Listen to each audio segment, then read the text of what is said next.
पिता परमेश्वर, धन्यवाद आपके वचन के लिए। धन्यवाद कि आज के दिन आप हमें सिखाने वाले हो आपके वचन के द्वारा। पवित्र आत्मा, धन्यवाद कि आप यहाँ पर मौजूद हो, हमें ये बातें सिखाइए ताकि हमारे जहन में जाए और हम इन बातों के अनुसार जिए। यीशु मसीह के नाम में मांगते, आमीन आमीन। ठीक है, पिछले बार हमने सीखा था उद्धार के बारे में। उद्धार के 4 स्तंभ हैं। सबसे पहला स्तंभ ये है कि तुम्हारा उद्धार जो हुआ है कैसे? विश्वास के द्वारा। विश्वास के द्वारा सबसे पहला स्तंभ है विश्वास। उसके बाद अनुग्रह ही से। तो दूसरा स्तंभ है अनुग्रह। ठीक है, तीसरा स्तंभ है क्या? ये दान है। मतलब तुम्हारे ओर से नहीं परंतु परमेश्वर का ये दान है। और चौथा स्तंभ क्या है? कार्य के वजह से नहीं परंतु कार्य के लिए।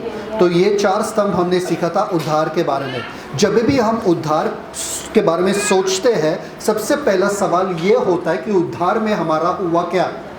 क्योंकि अगर हम पाप करते थे और हमें पापों से यीशु मसीह ने छुड़ाया, तो फिर भी उद्धार पाने के बाद भी हम पाप क्यों करते हैं?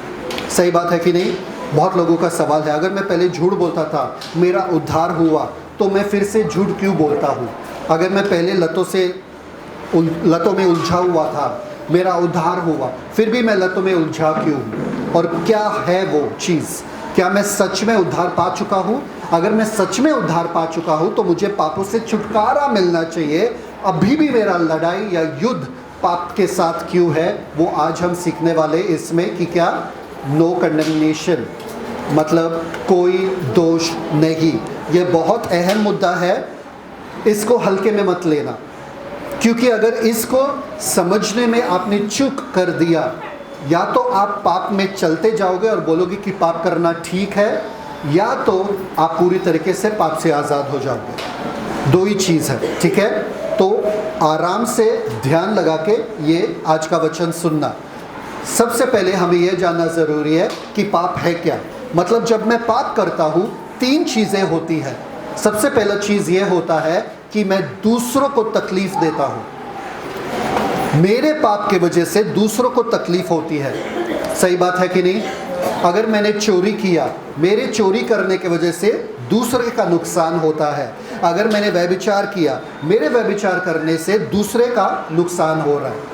समझ में आ रहा है? दूसरे के साथ अन्याय हो रहा है। रेप होता है तो क्या होता है? दूसरे के साथ, मतलब वो लड़की के साथ गलत होता है। समझ में आया कि नहीं है? हत्या होता है तो जिसका हत्या हुआ है उसके साथ। मतलब पाप जब भी आप करते हो उसका परिणाम दूसरों पे होता ही होता है। यस। या तो आपके नज़दीक वालों पे, या आपके सामने जो है, या आपके वंश पे होता है। आपके पापों का परिणाम आपके वंश को भुगतना पड़ता है। पाया ना? यस। क्योंकि गलती अगर आपने किया, आपके परिवार को भुगतना पड़ता है। आपके आने वाले परिवार को भी वही नामधराई कहते हैं, नामधराई के साथ रहना पड़ेगा कि तुम्हारे पापा, तुम्हारे दादा ने ऐसा किया था। सही बात है कि नहीं?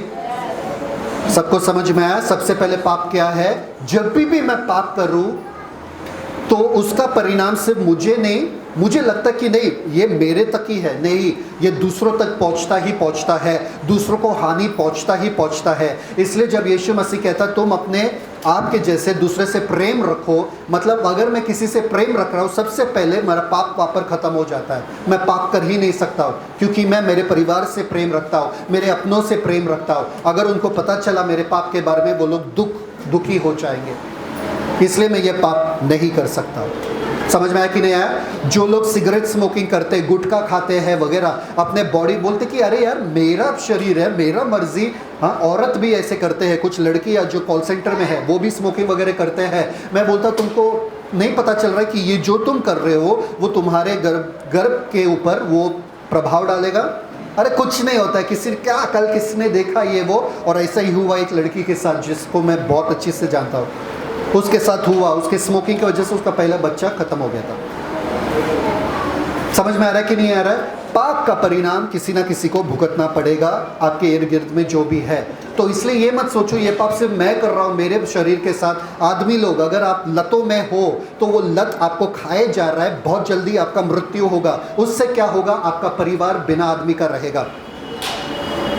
आप सोच रहे नहीं मैं लत में हूं ना, छोड़ो ना, पर अगर आपका मृत्यु जल्दी हो जाएगा, आपका परिवार का क्या होगा, आपके बच्चों का क्या होगा? कभी सोचा आपने आपके लतों का क्या परिणाम हो रहा है आपके परिवार पे? तो पाप को छोड़ने का सबसे पहला कारण या तरीका है कि मैं जानूं कि मेरे बच्चों के ऊपर, मेरे अपनों के ऊपर प्रभाव है। दूसरा, मेरे ऊपर प्रभाव होता है पाप का। मैं परमेश्वर के सामने जा नहीं सकता हूं जब मैं पाप करता हूं, क्योंकि मुझे लगता है कि मैं गंदा हूं, मैं गलत हूं, मैं सामर्थ्य में नहीं चल पाऊंगा। शैतान मुझे धोखे में रखेगा और शैतान हमेशा कहेगा कि तू पापी है, तू पापी है। देख, तूने सुबह ही गुस्सा किया, आज तू अब जाके प्रेजेंट वर्शिप कर रहा है, अब जाके तू हाथों को उठा रहा है। मैं ना केवल दूसरों के विरुद्ध पाप करता हूं, मैं अपने खुद के शरीर, he who commits fornication since against his own body, वो जो व्यभिचार करता है वो अपने खुद के शरीर के खिलाफ पाप करता है। पाप को जड़ से उखाड़ना बहुत जरूरी है। हर पाप जो आप करते हो, हर लत में जो आप समय बिताते हो, वो आपके शरीर को हानि पहुंचा रहा है, आपके शरीर को खाए जा रहा है, अंदर से खत्म कर रहा है। तीसरी बात, सबसे अहम मुद्दा, दाऊद ने कहा तेरे विरुद्ध और सिर्फ तेरे विरुद्ध मैंने पाप किया। पाप होता है परमेश्वर के विरुद्ध। वो प्रेमी परमेश्वर, वो यीशु मसीह जिसने आपके लिए जान दिया, वो ही पाप ने यीशु मसीह को क्रूस के ऊपर डाल दिया और यीशु मसीह ने वो पाप से आपको आजाद किया और वही पाप में आप वापस जा रहे हो। ऐसा जैसे कि एक पत्नी ने दिन रात मेहनत करके अपने पति को बचाने के लिए, ताकि वो कैंसर से बच जाए, उनका ऑपरेशन करवा दिया और बाद में वो पति फिर से जाके स्मोक करता है, सिगरेट पीता है वगैरह, ताकि वो कैंसर फिर से आए। पत्नी के सारा मेहनत जो है व्यर्थ, पत्नी का सारा प्यार व्यर्थ। तो अगर वो वापस से जाके सिगरेट पीता है, अपने पत्नी के विरुद्ध ही वो पाप कर रहा है, अपने पत्नी से प्यार नहीं करता है। तो जब मैं पाप कर रहा हूं, मुझे पता होना चाहिए ये परमेश्वर के विरुद्ध जा रहा हूं मैं, ये परमेश्वर को भाता नहीं है, ये परमेश्वर को प्रसन्न नहीं करता कि मैं झूठ बोलूं, ये परमेश्वर को प्रसन्न नहीं करता कि मैं चिंता करूं, ये परमेश्वर को प्रसन्न नहीं करता कि मैं लतों में रहूं, मैं पाप कर रहा हूं। क्योंकि मैं पाप जब कर रहा हूं, चाहे मेरा पति ना देखे, पत्नी ना देखे, बच्चे ना देखे, लोग ना देखे, परमेश्वर देख रहे हैं। परमेश्वर स्वयं वहां पर है, मौजूद है। आपको लगता है एक से क्या होता है, एक से भी परमेश्वर को बहुत कुछ होता है। समझ में आ रहा है कि नहीं आ रहा है? ये वही बात हो गया कि कुत्ते के सामने एक हड्डी रखो और बोलो कि मत खाओ मत खाओ मत खाओ, पर कुत्ते के मुंह से पानी आ रहा है, तो कुत्ता क्या करता है? बहुत कोशिश करता है कंट्रोल करने का। हम लोग आजकल ऐसे ही है, हम लोग कंट्रोल करने की कोशिश करते हैं, मैं गुस्सा ना करूं, मैं पाप ना करूं, मैं पाप ना करूं। ऐसा नहीं होने वाला है, क्योंकि कुत्ता आखिरकार वो खा ही जाता है और मार भी उसको मिलता है। सही बात है कि नहीं? जब आप पाप करते हो तभी आप नशे में रहते हो कि नहीं मुझे अच्छा लग रहा है मैं करूंगा। पाप का यही तो धोखा है। और पाप करने के बाद वचन में लिखा है वो क्या बोलते हैं, शराब पीता है, पर सुबह उठते ही उसको ऐसा लगता है कि किसी ने उसको बहुत मारा।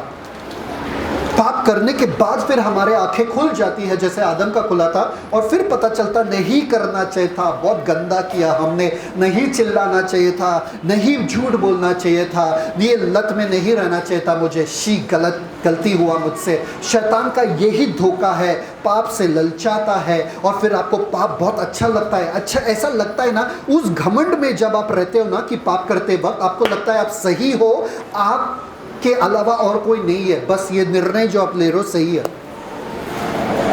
यीशु मसीह को नजरअंदाज करके, क्योंकि यीशु मसीह के हुजूरी में आप पाप नहीं कर सकते हो।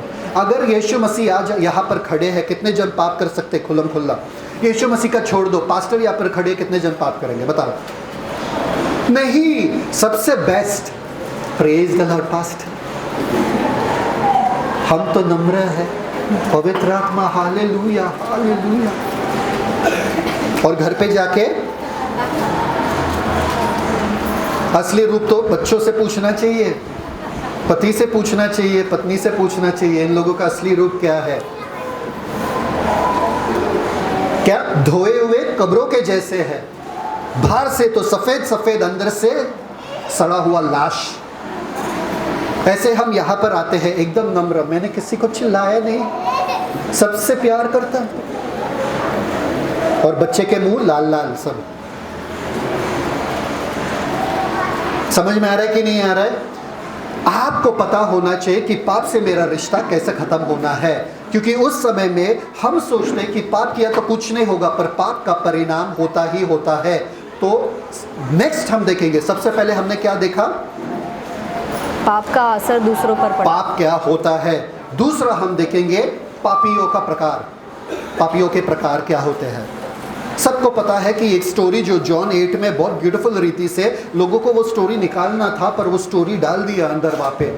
आपको पता है जॉन 8 में एक खूबसूरत स्टोरी है, जो एक व्यभिचार में पकड़ी हुई स्त्री, वो औरत को लाया गया था यीशु के सामने, और यीशु से पूछा गया कि मूसा के व्यवस्था में तो लिखा है कि ये स्त्री जो है, ये औरत जो है, व्यभिचार करते हुए पकड़ी गई, व्यभिचार करते हुए पकड़ी गई।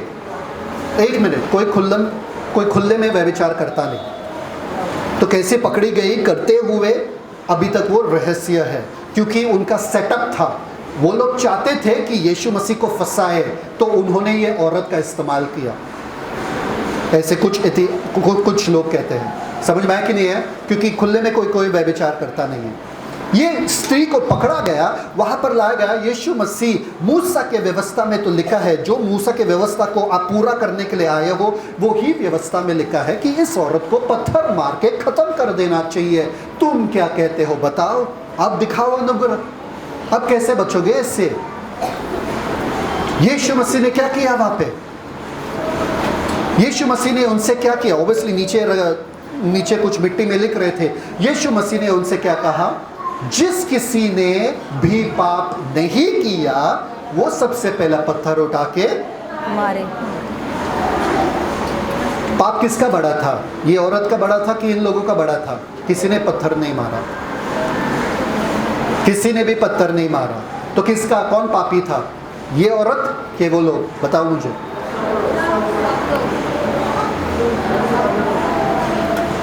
पत्थर मारने का अधिकार एक ही के पास था, और उसने कहा कि मैं भी तुझे दोषी नहीं ठहराता।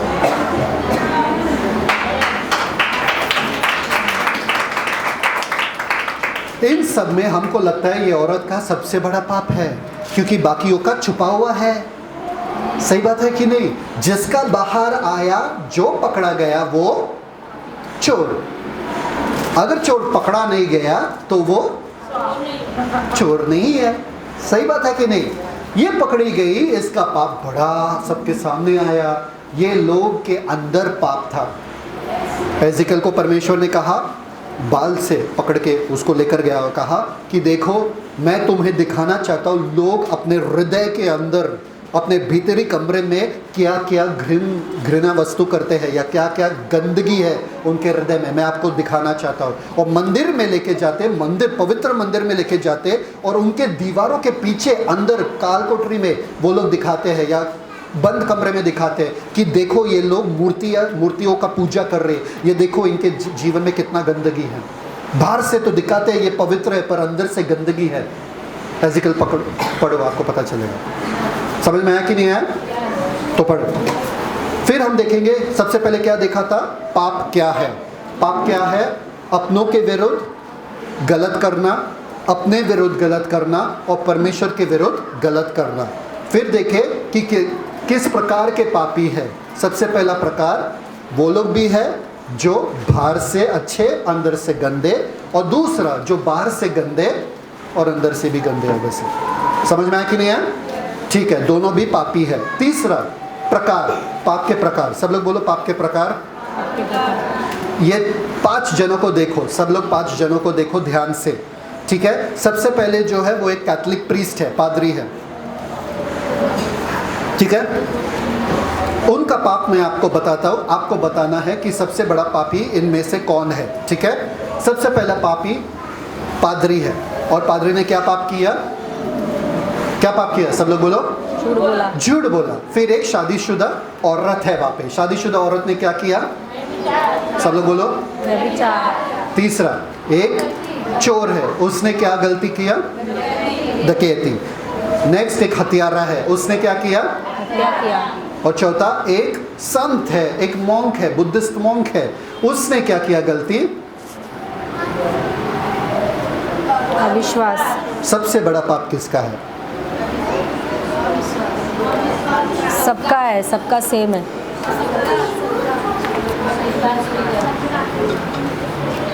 सबका किसका बताओ? नहीं नहीं नहीं नहीं नहीं नहीं, वो धर्मी वाला जो आंसर है वो मत देना। आप लोग के सामने कौन सा वाला पाप सबसे बड़ा दिख रहा है वो बता, इज्जत से बताओ। हत्यारा का? हत्यारा का। आप हत्यारे को देखोगे, आप ये सब लोग बोल रहे सबका ना, सबका सेम है, सब लोग बोल रहे हाँ। इसमें से किसको फांसी का फंदे के तक लेके जाओगे आप? हत्यारे को। पहले वाले को, आखिरी वाले को फांसी दोगे? नहीं। फांसी दोगे क्या? कुछ हाँ या ना बोलो। नहीं। क्यों नहीं दोगे? आप ही तो बोले कि उनका पाप सेम है। यस। देखो कैसे हम मन बदलते हैं एक सेकंड में। हाँ सबका सेम है, सबका सेम है। हाँ पास्टर हम बहुत शाणे हैं, बहुत बहुत दिमाग है अपने पास। सबका सेम है, सबका सेम है। तो सिर्फ बीच वाले को फांसी का सजा क्यों मिलता है? जिसने हत्या किया, डकैती जिसने डाला है उसको तो फांसी नहीं मिलता है। व्यभिचार जिसने किया उसको तो फांसी नहीं मिलता है। मनुष्य के सामने सबका अलग अलग स्तर है। आप लोगों के नजरों में भी सबका अलग अलग है। यहां पर अगर एक बंदे को खड़ा कर दो, वो बोलो कि ये देखो ये झूठ बोला, आप लोग बोले झूठ हम भी बोलते हैं, उसमें क्या है। दूसरे बंदे को खड़ा कर दिया यहाँ पे, बोला ये व्यभिचार कर रहा है, क्या क्या सोचोगे? भाई दूर रहे से दूर रहे, दूर रहे, बहुत गंदा सोच वाला इंसान है, दूर रहे। सही बात है कि नहीं? हम ऐसे ही सोचते हैं। कोई ढोंगी मत बनो यहाँ पे। यस। ऐसे ही सोचते हैं। दूसरे, अरे वो लड़की ना वो आदमी के साथ अपने पति को छोड़कर वो भाग गया। कैसे लोग हैं आजकल के ज़माने में। जो आप बात कर रहे हो ना वो ही उतना ही बड़ा पाप है जो वो पाप उन्होंने किया। yes. जो ये गपशप कर रहे किसी के बारे में बुरा कहकर, yes. वो बड़ा पाप है। इसलिए ढोंगी मत बनो, फरसी मत बनो, लोगों पे उंगली मत उठाओ। तुम्हारा पाप बड़ा है, मेरा छोटा है। यीशु मसीह ने कहा पहले खुद में देखो कि तुम्हारे तो आंखों से क्या निकल रहा है? बड़ा सा पट्टा, लट्ठा, और दूसरे के तिनके को निकालना चाहते हैं। जो उंगली उठाते हैं दूसरे पे, पहले खुद के जीवन को देखो कि तुम्हारा जीवन क्या सिद्ध है क्या। इसलिए परमेश्वर ने क्या किया? परमेश्वर के सामने सारे के सारे को पापी ठहरा दिया। सारे के सारे। तुम भले ये करो, झूठ बोलो, व्यभिचार करो, डकैती करो, हत्या करो, अविश्वास रखो, सारे के सारे मेरे सामने पापी है। इसलिए ये वचन पढ़ो, रीड। रोमियो 11:32 और 33। क्योंकि परमेश्वर ने सबको आज्ञा न मानने के कारण बंद कर रखा ताकि वह सब पर दया करे। सबको बंद कर रखा ताकि सब पर क्या करे? दया करे। सबको एक ही लेवल पर रखा। अगर परमेश्वर सबको एक ही स्तर पर रखते हैं तो सबके ऊपर एक ही जैसा दया कर सकते हैं। समझ में आ रहा है कि नहीं आ रहा है? मतलब किसी के ऊपर ज्यादा दया नहीं, किसी के ऊपर कम दया नहीं। परमेश्वर के नजर में पाप पाप है, खत्म।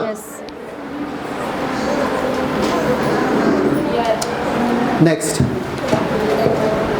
आहा परमेश्वर का धन और बुद्धि और ज्ञान क्या ही गंभीर है। आहा परमेश्वर का धन, पढ़ो जैसे पौलुस ने लिखा वैसे पढ़ो। आहा परमेश्वर का धन। वापस से आप पढ़ो। वापस से। आहा परमेश्वर का धन। पौलुस रुक जाता है और बोलता है परमेश्वर का बुद्धि क्या है। रुक जाता है। वो बात करते करते करते यहाँ पर आता है, बोलता है सबको एक समान रखा ताकि सबके ऊपर एक जैसा ही दया दिखाए, और रुक जाता। आहा, यूनानी भाषा में वो एक वो वाव। सब क्या? परमेश्वर का धन और बुद्धि का और परमेश्वर का धन और बुद्धि और ज्ञान क्या ही गंभीर है। क्या ही गंभीर है, क्या ही वाव है।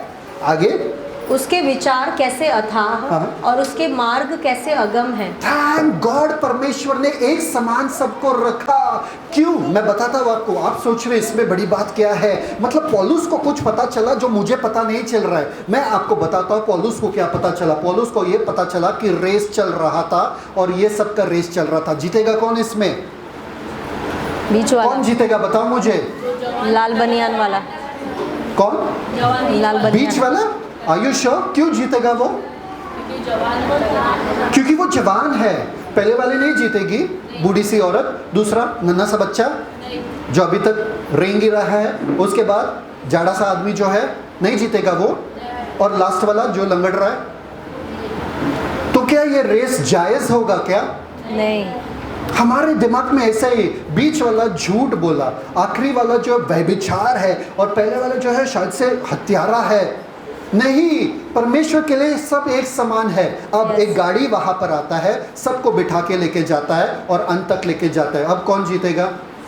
सब। ऐसे परमेश्वर ने किया, यीशु आमेन। मसीह को भेजे ताकि हम शुरुआत से लेके अंत तक पहुंचे। इसलिए वचन कहता है कि वो ही तुम्हारे विश्वास का करता है और सिद्ध करता और सिद्ध करने वाला। सिद्ध करने वाला है। वो उसने शुरुआत करवाया आपसे, और वो ही अंत तक वो ही लेकर जाएगा।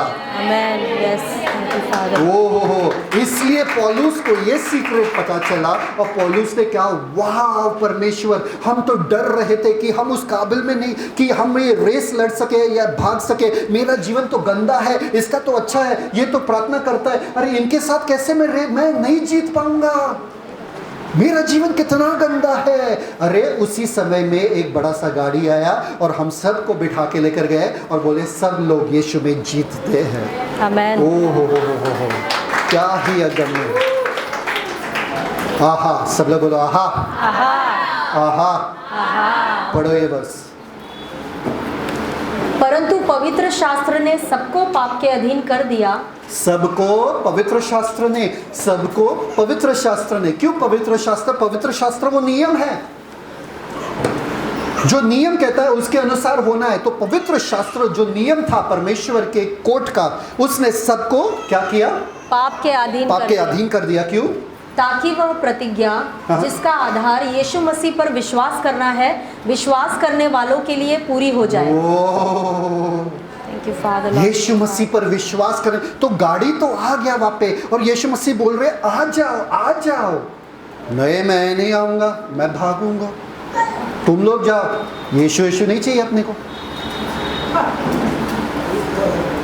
रेस परिवर्तन कर रहे तुम लोग, हम रेस परिवर्तन नहीं करते। हम लोग खुद से भागेंगे, खुद के कर्म करेंगे, खुद से ही मोक्ष पाएंगे। मोक्ष तुम्हारा 1 सेकंड में हो जाएगा, यहाँ से यार भागते भागते, कहीं पहुंचने वाले नहीं हो। यीशु आए, यीशु ने कहा आओ मेरे पास। यस। हम बुद्धिमान लोग हैं, हम चढ़ के, हम तो बैठ के जा रहे, भाई तुमको भागना है भागो, हम तो बैठ के जा रहे। सुन, अपने काबिलियत से नहीं, वरन ये परमेश्वर का दान है, परमेश्वर का दान है। आमेन। Next verse. नेक्स्ट, अभी आप सबको पता चला कि सबसे पहले पाप होता क्या है, किस प्रकार के, कितने प्रकार के पापी होते हैं और किस प्रकार के पाप होते हैं, ठीक है। उसके बाद हम देखेंगे कि हमारा लड़ाई जो है पाप के साथ होता रहता है। सही बात है कि नहीं? सही बात है कि नहीं? हम कोशिश करते हैं पवित्र जीवन जीने का, हम कोशिश करते हैं गुस्सा नहीं करने का, झूठ नहीं बोलने का, हम कोशिश करते हैं। सही बात है कि नहीं? yes. लतों से भागने का, लत में नहीं रहने का, परमेश्वर को ऐसा जीवन जीने का जो वो प्रसन्न होता है। तो हमारा जीवन ऐसा है। सब लोग देखो कैसा है? ऐसा है। कौन है हम ये वाले हैं। और पाप हमको मारता रहता है, मारता, चल चल चल चल चल चल, और हम मार खाते रहते हैं, मार खाते रहते हैं, उठ नहीं पाते हैं। पाप के विरुद्ध हमारा लड़ाई, हम हारते रहते हैं। ये सबका हश्र है। कितने जन ने सोचा आज के बाद मैं चिंता नहीं करूंगा, किसी भी बात का चिंता नहीं करूंगा? कितने जन ने सोचा? फिर कितने जनों ने उसी क्षण के बाद ये सोचा अगर मैं चिंता नहीं करूंगा तो चिंता कौन करेगा? उसका परिणाम क्या होगा? अगर मैं नहीं सोचूंगा तो सोचेगा कौन? हम पाप के साथ लड़ाई तो करते हैं, कोशिश करते हैं कि पाप हमसे हो ना, पर पाप होता ही रहता है। कहते हैं हम सुबह उठेंगे, प्रार्थना करेंगे, सुबह आते ही हम बोलते हैं परमेश्वर कल कल पक्का कल, आज नहीं, आज बहुत देर हुआ था सोने के लिए, सॉरी कल। सही बात है कि नहीं? ये स्ट्रगल हमारा जिंदगी का है। क्या किसी और के पास था? जब आप रोमियो का 7वां अध्याय पढ़ते हो, आपको लगता है पौलुस तो मेरे बारे में बात कर रहा है। इतने खूबसूरत रीति से पौलुस ने इसका वर्णन किया कि वो बंदे के पास क्या शब्द थे। ऐसा लग रहा था कि वो भी इसके साथ लड़ रहा है, वो भी इसी में शामिल है। वो जानता है कि पाप के साथ लड़ाई करना मतलब क्या होता है। देखो, ध्यान से सुनना कि क्या वो बातें कर रहा है। सबसे पहले रोमियो का 7:14 पढ़ो। रोमियो 7:14, क्योंकि हम जानते हैं कि व्यवस्था तो आत्मिक है, परंतु मैं शारीरिक और पाप के हाथ बिका हुआ हूँ। परफेक्ट। घर जाके रोमियो का 7वां अध्याय पढ़ना, ठीक है? ये बहुत कॉम्प्लिकेटेड है, फट से मैं आपको समझाने की कोशिश करूंगा। क्योंकि हम जानते हैं कि व्यवस्था को आत्मिक है। व्यवस्था क्या है? आत्मिक है, परंतु मैं शारीरिक और पाप के हाथ में बिक चुका हूँ, बिका हुआ हूँ। मतलब पाप ग्रेविटी के जैसा है। ग्रेविटी मालूम है? गुरुत्वाकर्षण बल। क्या? कौन सा आकर्षण? गुरुत्वाकर्षण। गुरुत्वाकर्षण जो भी है, जो हमको खींचता है धरती पे। अगर आप कूदेंगे, ठीक है, तो कहाँ पर पहुंचोगे? आसमान में उड़ते रहोगे। मैं तो उड़ रहा हूँ, नहीं ना, आप वापस से धरती पे। क्यों धरती पे? क्योंकि एक खिंचाव है, धरती का खिंचाव है, जिससे कहते हैं ग्रेविटी, जो खींचता है आपको, जो चीजों को धरती पे रखता है। वरना चीजें फ्लोट होती रहती थी, उड़ती रहती थी, है ना? इसलिए हम बैठ सकते हैं। क्यों? वो खिंचाव के वजह से। तो पाप ऐसा खिंचाव है हमारे जिंदगी में, जहां पर जाऊं पाप ही पाप है। मैं सोचा आज मैं शांति से बैठूंगा, प्रार्थना करूंगा। उसी दिन मेरे बच्चे इतने परेशान किए। बंद कमरे के अंदर भी आप सुकून से नहीं बैठ सकते हो। बच्चे को चिल्लाए, आने का नहीं, मेरे पास कुछ भी हुआ, आने का नहीं। बंद कमरे में गए, फोन बजना शुरू।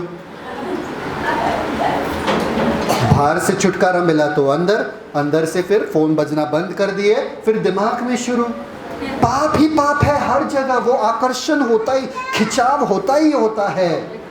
अगर कोई सिगरेट पीता है बहुत सालों से और उसने छोड़ा थोड़ी देर के लिए और या दिनों के लिए, तो जब उसको सुगंध आता है, वापस से वो खिंचाव होता है कि मैं सिगरेट जाके पीऊं। सही बात है कि नहीं? और वो सोचता है मैं क्या करूं, मुझे करना नहीं है पर मैं क्या करूं, हो जाता है मुझसे। सही बात है कि नहीं? नेक्स्ट पढ़ो बस। रोमियो 7:15। रहो, पौलुस के साथ रहो, सुनते रहो क्या बात कर रहा है वो, बहुत खूबसूरत। और जो मैं करता हूँ उसको नहीं जानता। जो मैं करता हूँ उसको मैं मुझे पता नहीं, वो गुस्सा कहाँ से आया। कितने जन ऐसे बोलते हैं, मेरे से हो गया पास्टर, मैंने क्या मालूम मेरा हाथ कैसे उड़ गया, मैंने मार दिया, क्या मालूम, किसी ने तो उठाया रहेगा, शैतान ने करवाया। शैतान ने करवाया। शैतान भी बोलता रहेगा, ये लोग मेरे नाम ही लेते हमेशा। क्या बिगाड़ा मैंने इन लोगों का कि मेरा नाम मेरे पीछे पड़े। आराम से मैं यहाँ पर बैठा हूँ, ये लोग खुद से कर रहे हैं और मेरे पे नाम लगा रहे। शैतान भी सोचेगा। जो मैं करता हूँ उसको मैं नहीं जानता। मतलब आपको भी पता है मतलब क्या है। आगे नेक्स्ट। क्योंकि जो मैं चाहता हूँ वह नहीं किया करता। जो मैं पास्टर सुबह मैं प्रार्थना करना चाहता हूँ पर मेरे आंखें खुलती ही नहीं है ना? हाँ। जो मैं करना चाहता हूँ, मैं शांत रहना चाहता हूँ, मेरे बच्चों के साथ शांति से व्यवहार करना चाहता हूँ, पति के साथ अपन क्या कर नहीं होता है। पर आगे, परंतु जिससे मुझे घृणा आती है वही करता हूँ। सारे पवित्र लोग बोलो आमेन। मैन। मुझे गुस्से से नफरत है पर फिर भी गुस्सा आ जाता है। कितने जन करते हैं ऐसे? यस। ये पौलुस अपने बारे में ही कह रहा है कि मैं नहीं करना चाहता हूं पर वो मैं करता हूं। क्यों? मुझे समझ में नहीं आ रहा। जिस चीज से मुझे नफरत है वही चीज मुझसे होती है। कैसे? पौलुस कह रहा है यहाँ पे कैसे। नेक्स्ट आया? अच्छा, रोमियो 7:16 और 17। और यदि जो मैं नहीं चाहता वही करता हूँ तो मैं मान लेता हूँ कि व्यवस्था भली है। ओके, आगे। तो ऐसी दशा में उसका करने वाला मैं नहीं वरन पाप है जो मुझ में बसा हुआ है। हाँ, कितने जनों को ये बहुत प्यारा लगता है। मैं नहीं कर रहा, वो पाप मुझसे करवा रहा है, मुझमें पाप कहाँ, मैं नहीं उठाना चाहता, वो हाथ पर उठ जाता है। इनके मासूम चेहरा देख के मेरा मन करता है उठना। मैं नहीं कर रहा हूँ, पाप मुझ में है, पाप करवा रहा है, गलतियाँ पाप की वजह से हो रहा है, मैं नहीं करना चाहता हूँ। कितने जन ये स्ट्रगल फेस करते हैं रोज़ की ज़िंदगी में। जो हम नहीं करना चाहते वो ही करते हैं, जो हम करना चाहते वो नहीं करते हैं। इसलिए जो हम करना चाहिए वो कैसे कर रहे, ये सवाल उठता है। सही बात है कि नहीं? कैसे नहीं करे, किसी को समझ में नहीं आया। नेक्स्ट पढ़ो, रोमियो 7 का 18 से आगे 20। सुनो। क्योंकि मैं जानता हूँ कि मुझ में अर्थात मेरे शरीर में कोई अच्छी वस्तु वास नहीं करती। मेरे शरीर में कोई भी अच्छी वस्तु वास नहीं करते। आगे नेक्स्ट। इच्छा तो मुझ में है, इच्छा तो मुझ में है कि मैं प्रार्थना करूं, चर्च आऊं, अपनों से प्यार करूं, नफरत नहीं करूं, चिंता नहीं करूं, क्षमा करूं। इच्छा तो है मुझ में, पर आगे। परंतु भले काम मुझसे बन नहीं पड़ते। चाहता तो हूं मैं कि वीडियो भेजूं, पर वीडियो भेज नहीं पाता हूं। भले काम मुझसे बन नहीं पड़ते। कितने जनों ने वीडियो नहीं भेजा? आमीन बोलो। भेजा है। चाहता तो हूँ पास्टर कि मैं वीडियो भेजूं, पर क्या मालूम। नेक्स्ट। किसी को लग रहा है कि ये पाप के साथ आपके साथ भी ऐसा हो रहा है कि मैं चाहता हूँ तो बाइबल पढ़ूँ, ये करूँ वो करूँ, पर नहीं होता है। नेक्स्ट। क्योंकि जिस अच्छे काम की मैं इच्छा करता हूँ वह तो नहीं करता। जिस अच्छे काम की मैं इच्छा करता हूँ वो तो मैं नहीं करता। क्या बात है, वाह वाह। आगे। परंतु जिस बुराई की इच्छा नहीं करता वही किया करता वो ही करता हूँ। तो मतलब जो मैं करना चाहता हूँ वो नहीं करता हूँ, पर जो मैं नहीं करना चाहता वो ही करता हूँ। ओ कितने जनों को पौलुस के साथ थोड़ा ऐसा लग रहा है कि हाँ पौलुस भाई हमारे साथ भी ये हो रहा है। तो करे तो क्या करे, वो कर रहे जो नहीं करना चाहते, या वो नहीं करे जो करना चाहते हैं। समझ में आया कि नहीं आया? गलत हो गया, गलत हो गया। वो कर रहे जो करना चाहते हैं कि वो नहीं करे जो नहीं करना चाहते। क्या करे बताओ? पौलुस वही बात कर रहा है यहाँ पे। वापस से जाके पढ़ो घर पे। नेक्स्ट। परंतु यदि मैं वही करता हूँ जिसकी इच्छा नहीं करता। अरे बस पौलुस बस भाई, समझ में आया। करता हूँ नहीं करता हूँ, करता नहीं करता हूँ, करते करते भरता हो रहा है यहाँ पे। हमारे दिमाग में समझ में क्या मतलब, क्या कहना चाहता कि यदि मैं वही करता हूँ जिसका इच्छा मैं नहीं करता। वापस से वही बोलता है। आगे नेक्स्ट। तो उसका करने वाला मैं न रहा, परंतु पाप जो मुझ में बसा हुआ है। पाप जो मुझ में बसा हुआ है मतलब एक आकर्षण है। यस, एक खिंचाव है। और वो खिंचाव कब तक है मालूम है क्या? चुंबक को देखा है आपने? यस। चुंबक लकड़ी को खींच सकता है क्या? नहीं। चुंबक लकड़ी को खींच सकता है क्या? नहीं। वचन में लिखा है हर कोई जो पाप करता है वो खुद ही से पाप का दास। क्या नहीं, he is driven by his own lust. वो खुद की अभिलाषा से, अभिलाषा से, व्यासना जो उसके अंदर है उससे वो खींचता है। अगर आप शराब मेरे सामने रखो मुझे कोई खिंचाव नहीं होगा। सही बात है कि नहीं? मुझे फर्क नहीं पड़ता है शराब रखो कि कुछ भी रखो, सिगरेट रखो, मैं तो फेंक दूंगा उसको, मुझे फर्क नहीं पड़ता है। थम्स अप रखो तो बात अलग है। ठीक है, खिंचाव है, पाप का खिंचाव 24/7 हम पर होता रहता है। तो करे तो क्या करे, कैसे पवित्र जीवन जिए, ये हमारा लड़ाई पाप के साथ होता है। इसलिए पाप हमसे बड़ा है, वो हम पे हावी होता है और हम पे प्रभुता करता है। कितने जन पाप के प्रभुता के नीचे है, इसलिए गुस्सा करते हैं, इसलिए झूठ बोलते हैं, पता ही नहीं चलता क्यों बोले पर करते हैं। ये है हमारा हशरत। नेक्स्ट पढ़ो।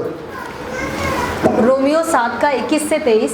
सो मैं यह व्यवस्था पाता हूँ कि जब भलाई करने की इच्छा करता हूँ तो बुराई मेरे पास आती है।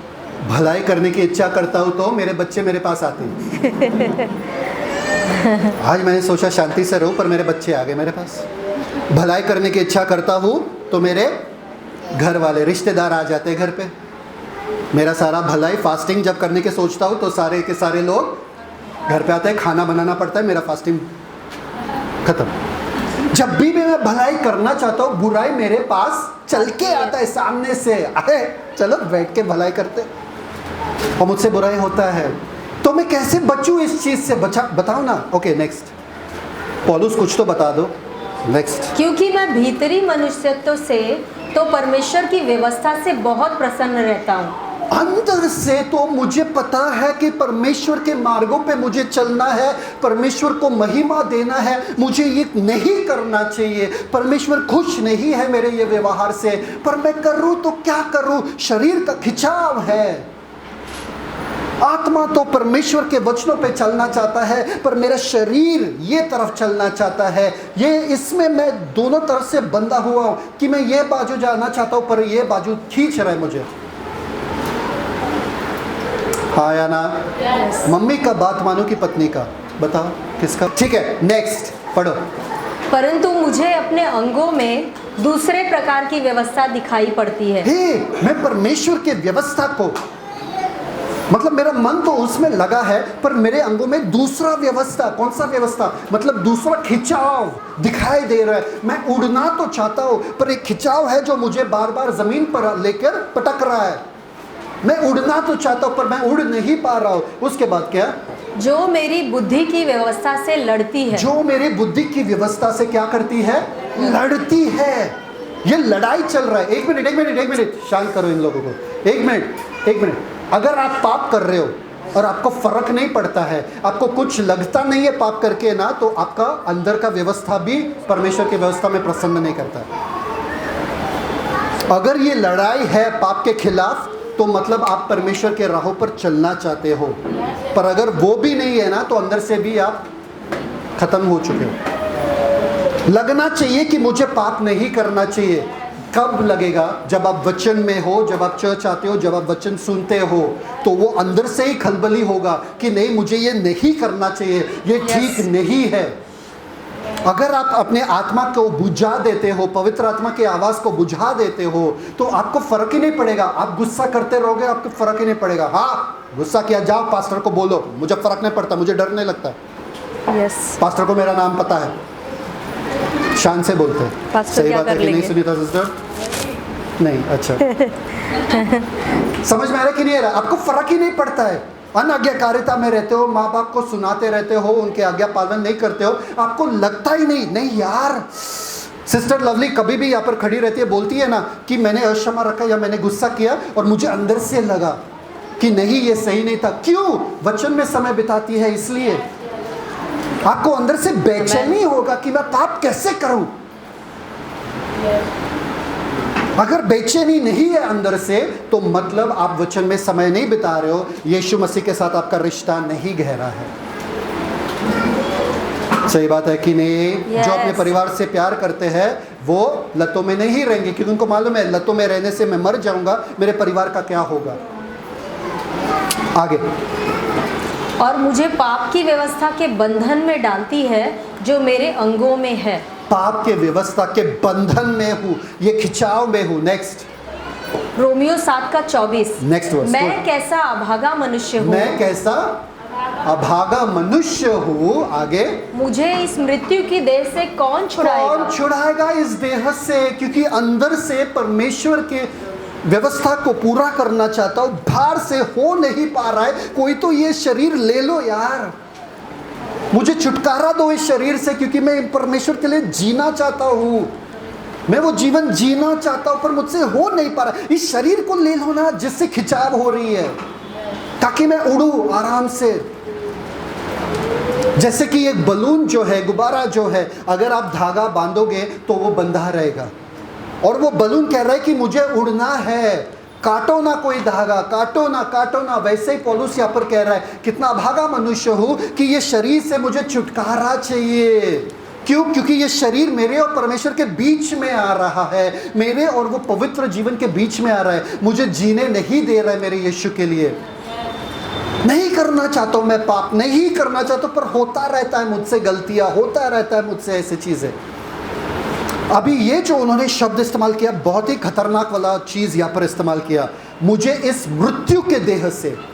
मृत्यु का देह मतलब मालूम है क्या है?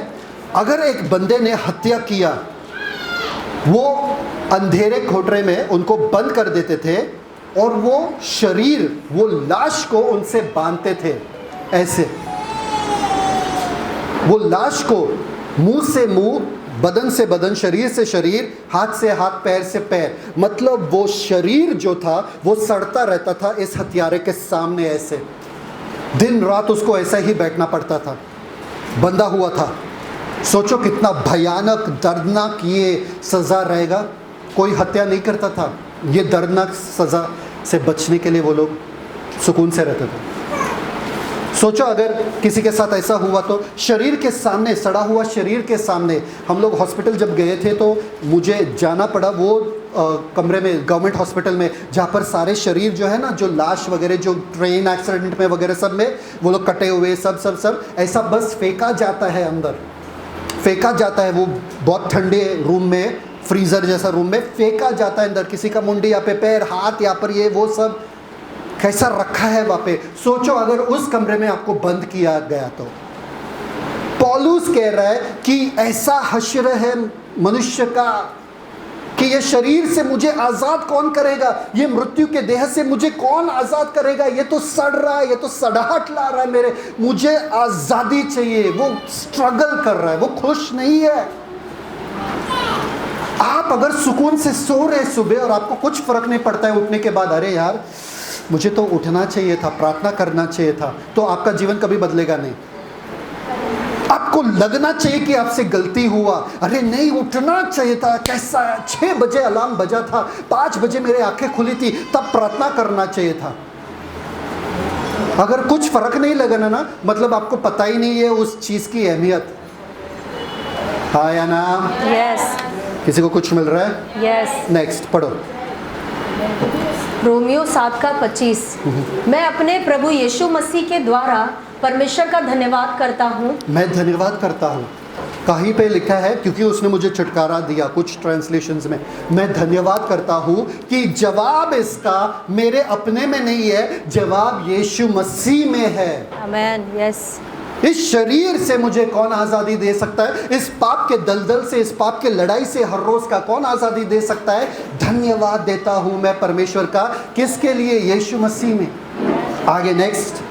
निदान मैं आप बुद्धि से तो परमेश्वर की व्यवस्था का, परंतु शरीर से पाप की व्यवस्था का सेवन करता हूँ। ओके, यहाँ पर रुक जाओ। ये अपना हश्र है, मतलब अंदर से तो मैं परमेश्वर की सेवा करना चाहता हूँ, पर बाहर से मुझसे पाप ही होता है, पाप ही होता है, पाप ही होता है। जैसे कि एक ज़माने में था जहाँ पर जहाज जाते थे पानी के ऊपर, और बहुत दिनों तक वो लोग पानी के ऊपर, सेलर्स और कैप्टन जाते थे, परंतु ऐसे जगह पर आ जाते थे जहाँ पे बहुत सा धुंध था। धुंध मतलब मालूम है ना, फॉग, दिखाई नहीं दे रहा था, कोहरा।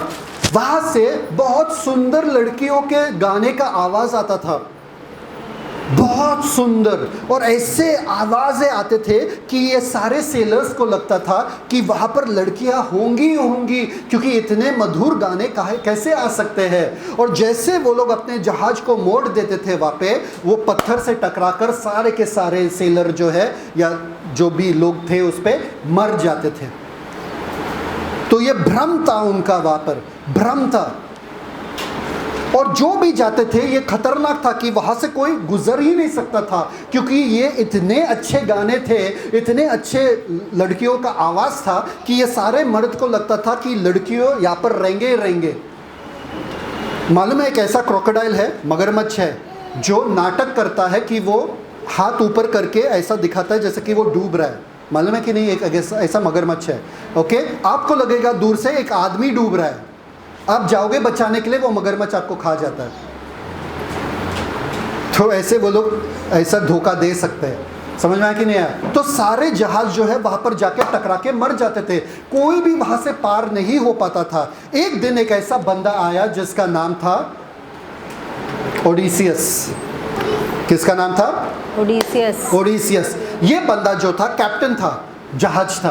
तो उसने कहा हम जाएंगे यहाँ से, पर एक चीज़ करो, मुझे इस पोल से सब लोग अपने कान में रूसी डालो, ठीक है, ताकि तुम लोग ये गाना सुने। रूसी, रुई, सॉरी, रुई, रूसी मतलब रशियन, रुई, ठीक है, रुई का डाल, ठीक है। और ताकि तुम ये गाना सुनो नहीं, और मुझे सुनना है ये गाना कि है क्या ये गाना।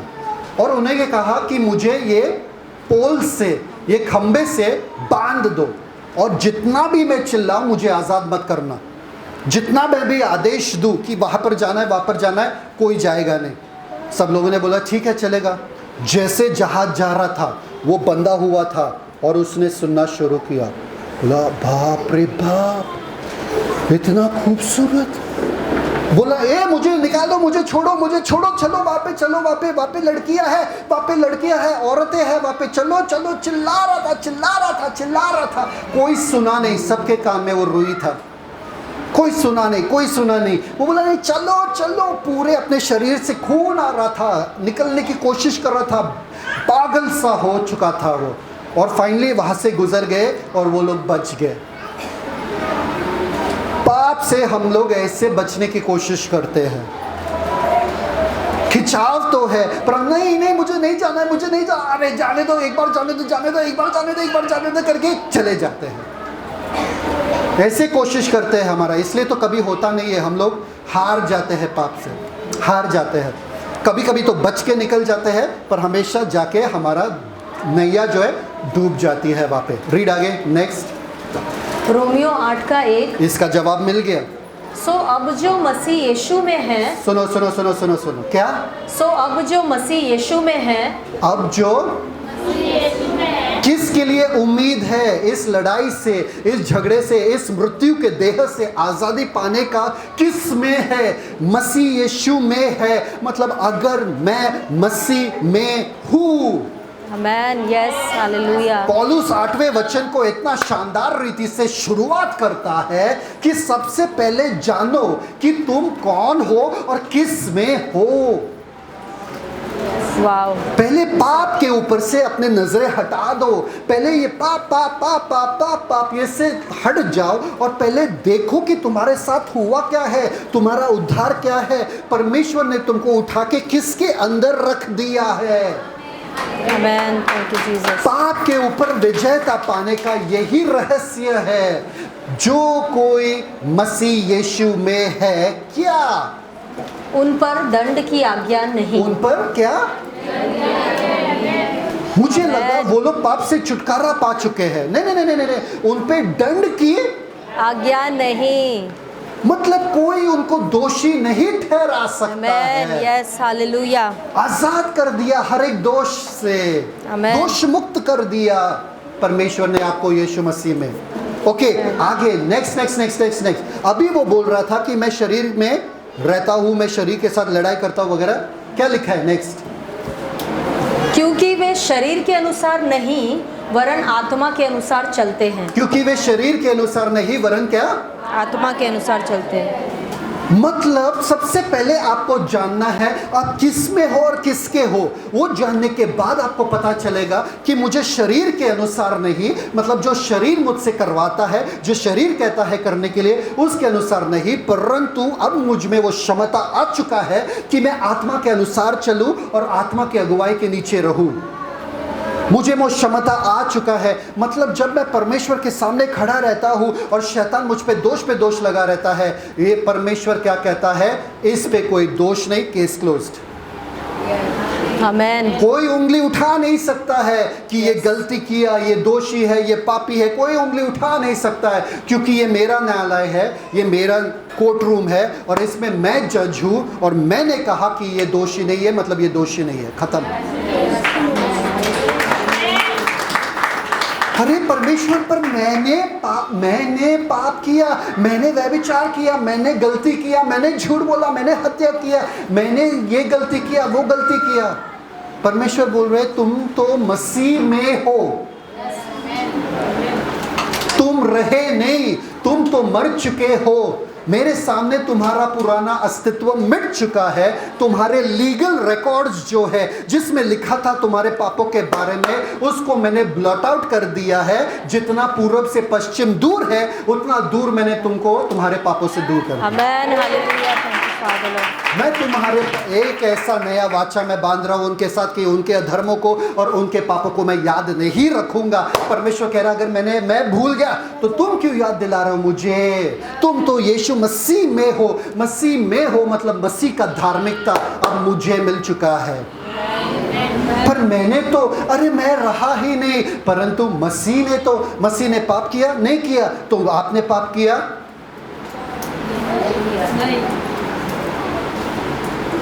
परमेश्वर के नजरों में देखो, मेरी बेटी जो है ना, हाँ उसने गलती किया। अगर कोई सामान तोड़ती तो नहीं है, अगर कोई सामान फेंका नीचे बिल्डिंग के नीचे, ठीक है, गलती तो किया, ठीक है, और उसको लगेगा अरे बहुत बड़ी गलती हो गई वगैरह, पर मेरे नज़रों में क्या उसका दर्जा कम होता है क्या? मैं उतना ही प्यार करूँगा ना, या बोलूँगा तुमने फेंका भी तुमको भी मैं फेंक दूँ, ऐसा है क्या? जाओ देखो कैसा लगता है। नहीं ना, ऐसा होता है क्या? मतलब मेरे लिए मेरी बेटी ही है, भले कितना भी मस्ती कर रहे। परमेश्वर के नजरों में आप उनके बच्चे ही हो, बेटे ही हो, भले आपसे कभी कभी गलती होता है, वो जानते हैं आपके फ्रेम को। फ्रेम का मतलब क्या है? ही नोज योर फ्रेम, बनावट को जानते हैं। वो जानता है खिंचाव हो रहा है, वो जानता है ये सब हो रहा है, ठीक है, पर पहले तुम जानो कि तुम मसीह में हो और मसीह की सिद्धता, मसीह का धार्मिकता आपको मिल चुका है पूरी रीति से, कोई कम नहीं। ओके, सब लोग हैं? ओके, नेक्स्ट पढ़ो। पहला यूहन्ना 2:1 और 2। मैं ये बातें तुम्हें इसलिए लिखता हूँ कि तुम पाप न करो। मैं ये बातें इसलिए लिख रहा हूँ कि तुम पाप, सब लोग यहाँ पे देखो, कि तुम पाप न करो। नेक्स्ट। और यदि कोई पाप करे, यदि कोई, अभी तो बोला पाप मत करो, अभी बोल रहे हैं यदि कोई पाप करे। वो भी जानता है कि पाप तो शायद से होगा ही होगा, गलती तो होगा ही होगा, क्योंकि बालकों के लिए लिख रहा है, बच्चों के लिए लिख रहा है, तो शायद से गलती होता ही है, ठीक है। तो क्या करें? अगर पाप मुझसे हुआ पास्टर तो क्या होगा मेरा? बताओ ना, परमेश्वर का दंड मिलेगा क्या? नेक्स्ट। तो पिता के पास हमारा एक सहायक यानी वकील है, अर्थात धार्मिक यीशु मसीह। एक मिनट, पिता के पास कौन है? सहायक। अरे सहायक पिता के पास क्या कर रहा है? मेरे पास रहना चाहिए सहायक। मैं यहाँ पे पाप कर रहा हूँ, मेरा सहायता करना चाहिए कि पिता का सहायता करना चाहिए? सहायक किसको चाहिए? मुझे। जो पाप कर रहा है उसको चाहिए, जो धर्मी है उनको चाहिए। हाँ, तो सहायक मेरे पास रहना, पिता के पास सहायक है। हे, कुछ तो गलत है ना वहाँ पे, लग नहीं रहा है आपको? वहाँ पे लिखा है वकील मतलब वहाँ पर लिखा है मतलब सामने, पैराक्लिक मतलब सामने, जो सामने आता है, चेहरे के सामने आता है, ठीक है। रिप्रेजेंटेटिव मतलब प्रतिनिधित्व जो मेरे लिए खड़ा होता है। ओहो, आपको लग रहा है ये कोर्ट केस के जैसा है। एक वकील बोलता है नहीं एस्तर बहुत अच्छी है, नहीं उसने गलती नहीं किया, नहीं एस्तर एक्चुअली अच्छी है, बहुत अच्छी है। आपको लग रहा है ऐसे? प्लीज मत मारो लवली, मत मारो एस्तर को, प्लीज, बहुत अच्छी लड़की है, मत मारो प्लीज, क्षमा कर दो ना, माफ कर दो। लवली क्या करती है? माफ कर दिया, ठीक है चलो एस्तर को माफ कर दिया। आपको लग रहा है ऐसा? नहीं, वी मिस्ड इट। पिता, यीशु मसीह ने कहा पिता स्वयं तुमसे प्यार करते हैं, मुझे कुछ प्रार्थना करने की जरूरत नहीं है पिता को कि तुमसे प्यार करे, वो स्वयं तुमसे प्यार करते हैं। और जैसे उन्होंने मुझसे प्यार किया वैसे वो तुमसे प्यार करते हैं। तो पिता के तरफ वकील क्यों चाहिए? मैं बताता हूँ आपको, आज आपकी आंखें खुल जाएगी। ही इज आवर रिप्रेजेंटेटिव का मतलब मालूम है क्या है? अंशिका बताओ मुझे। रिप्रेजेंटेटिव मतलब पूरे क्लास ने बताया आपको प्रिंसिपल के पास जाना और बोल देना कि हमको ये चाहिए, तो क्या करोगे आप जाओगे पूरे क्लास क्या रिप्रेजेंटेटिव बन के, और प्रिंसिपल जब आपको देखेंगे क्या बोलेंगे? मतलब पूरा क्लास मेरे पास आ गया। सही बात है कि नहीं? अंशिका में पूरा क्लास आ गया, मतलब अंशिका जो संदेशा ला रही है वो पूरे क्लास के लिए है, मतलब जो अंशिका बोल रही है मतलब पूरा क्लास बोल रही है। यीशु मसीह पिता के पास, पिता के सामने है, क्योंकि शैतान दोष लगाता रहता है और पिता यीशु को देखते रहते हैं। किसके बारे में बात कर रहे हो तुम? इनके बारे में। ये तो सिद्ध है, पर उनके पीछे हम खड़े हैं। आमीन। पिता के आमने सामने, पिता को और कुछ नहीं दिखता, यीशु। अरे मैं तो रॉजर के बारे में बात कर रहा हूँ, उसने पाप किया, मुझे तो यीशु दिख रहा है, ये तो सिद्ध है, इनमें कोई भी कमी नहीं है। अरे मेरे लिए वो खड़े हैं वहां पे। आमीन, हालेलुया, थैंक यू फादर। ओह, मैं आजाद हूं, हर दोष से आजाद हूं, हर दंड की आज्ञा से आजाद हूं मैं। कोई मुझ पे दोष नहीं लगा सकता है, शैतान अब आके मुझे पे दोष नहीं लगा सकता है, क्योंकि पिता स्वयं मुझसे प्यार करते हैं और उन्होंने हमको खींच के यीशु में डाल दिए, और जब भी देखते हैं हमको यीशु के द्वारा ही देखते हैं। ओह, मेरा तो बेटा सिद्ध है, मेरा तो बच्चा सिद्ध है। अरे इसके बारे में नहीं, इसके पीछे जो छुपा है, अरे उसमें ही है। ये दोनों को एक ही नजरों से देखता हूं मैं। मेरे बच्चे में कोई खोट नहीं, मेरे बच्चे में कोई दोष नहीं। जैसे कि कुछ लोगों को लगता है हमारा बच्चा नंबर 1 है, सबसे बेस्ट बच्चा हमको मिल गया, वैसे परमेश्वर आपके बारे में सोचते हैं। कम ऑन, गलती किस में है? पड़ोस के बच्चे में, हमारे बच्चे में तो नहीं। आगे नेक्स्ट, इसलिए तो लिखा है, क्या है? अर्थात कौन? धार्मिक यीशु मसीह। पढ़ो ना वचन पढ़ो। अर्थात कौन? धार्मिक यीशु मसीह। धार्मिक क्यों? धार्मिक क्यों? क्योंकि उनका जो धार्मिकता है वो हमको मिला है, इसलिए वापस स्पेसिफाई किया, द राइचियस जीसस क्राइस्ट। आगे नेक्स्ट पढ़ो। Thank you. और वही हमारे पापों का प्रायश्चित है, और केवल हमारे ही नहीं वरन सारे जगत के पापों का भी। वही हमारे पापों का, वही हमारे मतलब एक मिनट, पुराने जमाने में वो लोग प्रायश्चित या क्या बोलते हो उसको, भेड़ को क्यों लेके जाते थे अर्पण करने के लिए? परमेश्वर, मेरे सारे पाप इस भेड़ के ऊपर रहेगा, मेरे सारे पाप इसके ऊपर रहेगा, तो मैं हाथ रख रहा हूँ ये भेड़ के ऊपर, मेरा पूरा पाप इसके ऊपर, मतलब अब मैं पाप मुक्त हूँ। अब ये भेड़ मेरा पाप लेकर जा रहा है और उसका बलिदान होता है या उसका बलि होता है। ये पूरे, ये हमारे पापों का और पूरे दुनिया के पापों के क्या है? क्या है? प्रायश्चित है। मतलब मेरे गुनाह उन्होंने ले लिया, उन्होंने सैटिस्फाई कर लिया परमेश्वर को। अब परमेश्वर के पास और कुछ मांग है ही नहीं। Yes amen. यीशु में सब कुछ मिल गया। बोलो मुझे यीशु में सब कुछ मिल गया। मुझे यीशु में सब कुछ मिल गया, इसलिए अब कोई मुझ पे दोष लगा नहीं सकता। आमेन। तुम पापी हो, है? किसके बारे में बात कर रहे हो? तुमने पाप किया, किसके बारे में? तुम नालायक हो, किसके बारे में बात करें? फर्क ही नहीं पड़ना चाहिए, कोई कुछ भी कहे। जब परमेश्वर ने मुझे कहा मैं धर्मी हूँ, तू कौन होता है? मैं तुम्हारे मम्मी हूँ, मैं तुम्हारा पापा हूँ, मैं तुम्हारा भाई हूँ, बहन हूँ, तो फर्क नहीं पड़ता है। तुमने मुझे नहीं बनाया, परमेश्वर ने बनाया। जिस परमेश्वर ने बनाया उसने बुलाया, जिस परमेश्वर ने बुलाया उसने ठहराया, उसने मुझे नियुक्त किया, उसने मुझे महिमा भी दिया, सब कुछ उसने मेरे लिए किया। वो बोलता है मैं निर्दोष हूँ, मतलब मैं निर्दोष हूँ। वो बोलता है मैं बेस्ट हूँ, मतलब बेस्ट हूँ। वो बोलता है मैं सुंदर हूँ, मतलब सुंदर हूँ। आमेन। तुम्हारे कहने से या ना कहने से कुछ बदलने वाला नहीं। कम ऑन, नेक्स्ट पढ़ो। रोमियो 8:2, क्योंकि जीवन की आत्मा की व्यवस्था ने मसीह यीशु में मुझे पाप की और मृत्यु की व्यवस्था से स्वतंत्र बोलो कर मैं दिया। स्वतंत्र हूँ। मैं स्वतंत्र हूँ। बोलो मैं स्वतंत्र हूँ। मैं स्वतंत्र हूँ। किसने मुझे स्वतंत्र दिया? आत्मा की व्यवस्था। एक मिनट, आत्मा की व्यवस्था ने मुझे किसकी व्यवस्था से? पाप की व्यवस्था से आजाद कर दिया।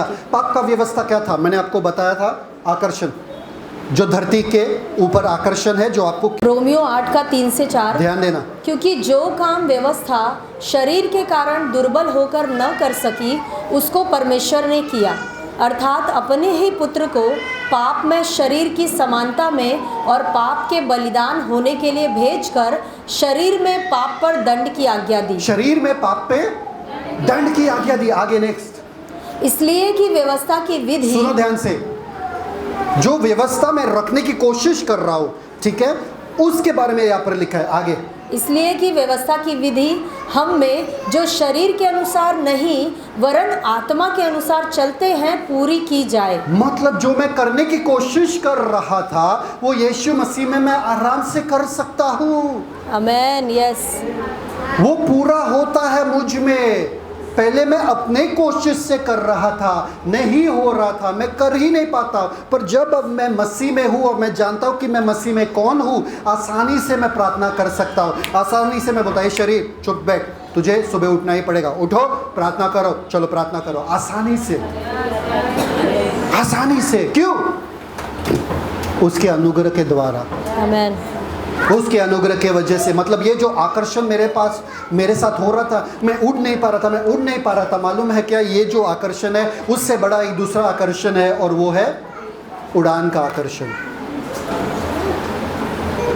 सब कुछ, ग्रेविटी जो है सब कुछ खींचता है नीचे, पर एक एरोप्लेन है जो उड़ता है, आपको लेके उड़ता है। मतलब वो धरती के इस आकर्षण को तोड़ के आपको उड़ा के लेके जाता है। वैसे ही पवित्र आत्मा आया और इस आकर्षण, पाप के आकर्षण को तोड़ के आपको परमेश्वर की चीजों में उठा कर लेकर गए। अब आसानी से पवित्र आत्मा के सहायता के साथ, मतलब अगर आपको शरीर के कामों को पूरा नहीं करना है, आत्मा में चलो, खत्म। आपको शरीर के साथ लड़ने की जरूरत ही नहीं है, आपको कोशिश करने की जरूरत नहीं है। आत्मा से भरते रहो। सारा गंदगी और ये आकर्षण जो शरीर का है वो जाता रहेगा, कम होता रहेगा। वचन से भरते रहो, प्रार्थना करते रहो, वचन से भरते रहो, प्रार्थना करते रहो। आमेन। नेक्स्ट पढ़ो, रोमियो 8:5 से 9। सुनो ध्यान से। क्योंकि शारीरिक व्यक्ति शरीर की बातों पर मन लगाते हैं, परंतु आध्यात्मिक आत्मा की बातों पर मन लगाते हैं। शरीर पर मन लगाना तो मृत्यु है, शरीर पे मन लगाना, परंतु आत्मा पर मन लगाना जीवन और शांति है। जीवन और अगर आपके जीवन में शांति नहीं है तो मतलब आप अभी भी शरीर के ऊपर मन लगा रहे हो। नेक्स्ट, क्योंकि शरीर पर मन लगाना तो परमेश्वर से बैर रखना है, क्योंकि न तो परमेश्वर की व्यवस्था के अधीन है और न हो सकता है।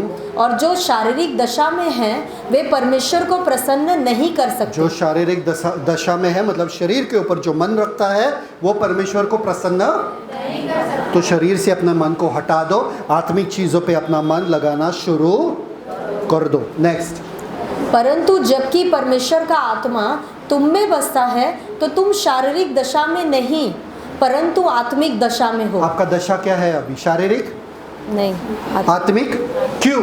पवित्र आत्मा तुम में बसा है। क्या पवित्र आत्मा तुम में बसा है? तो आपका दशा क्या है? आत्मिक। सब लोग बोलो आत्मिक। मैं आत्मिक मनुष्य हूँ, मैं आत्मा के अनुसार चलता हूँ। ठीक है, नेक्स्ट। यदि किसी में मसीह का आत्मा नहीं तो वह उसका जन नहीं। नेक्स्ट पढ़ो, रोमियो 8:10 से 11। सुनो ध्यान से। और यदि मसीह तुम में है तो देह पाप के कारण मरी हुई है। देह पाप के कारण क्या है? परंतु आगे, परंतु आत्मा धर्म के कारण जीवित है। आत्मा क्या है? किसके धार्मिकता के कारण जीवित है। मतलब अब मैं आत्मिक चीजें कर सकता हूँ, अब मैं जो करना चाहता हूँ वो कर सकता हूँ, क्योंकि मैं आजाद हो चुका हूँ, मैं स्वतंत्र हो चुका हूँ। तो अब मेरे पास कोई बहाना नहीं है वीडियो नहीं भेजने का,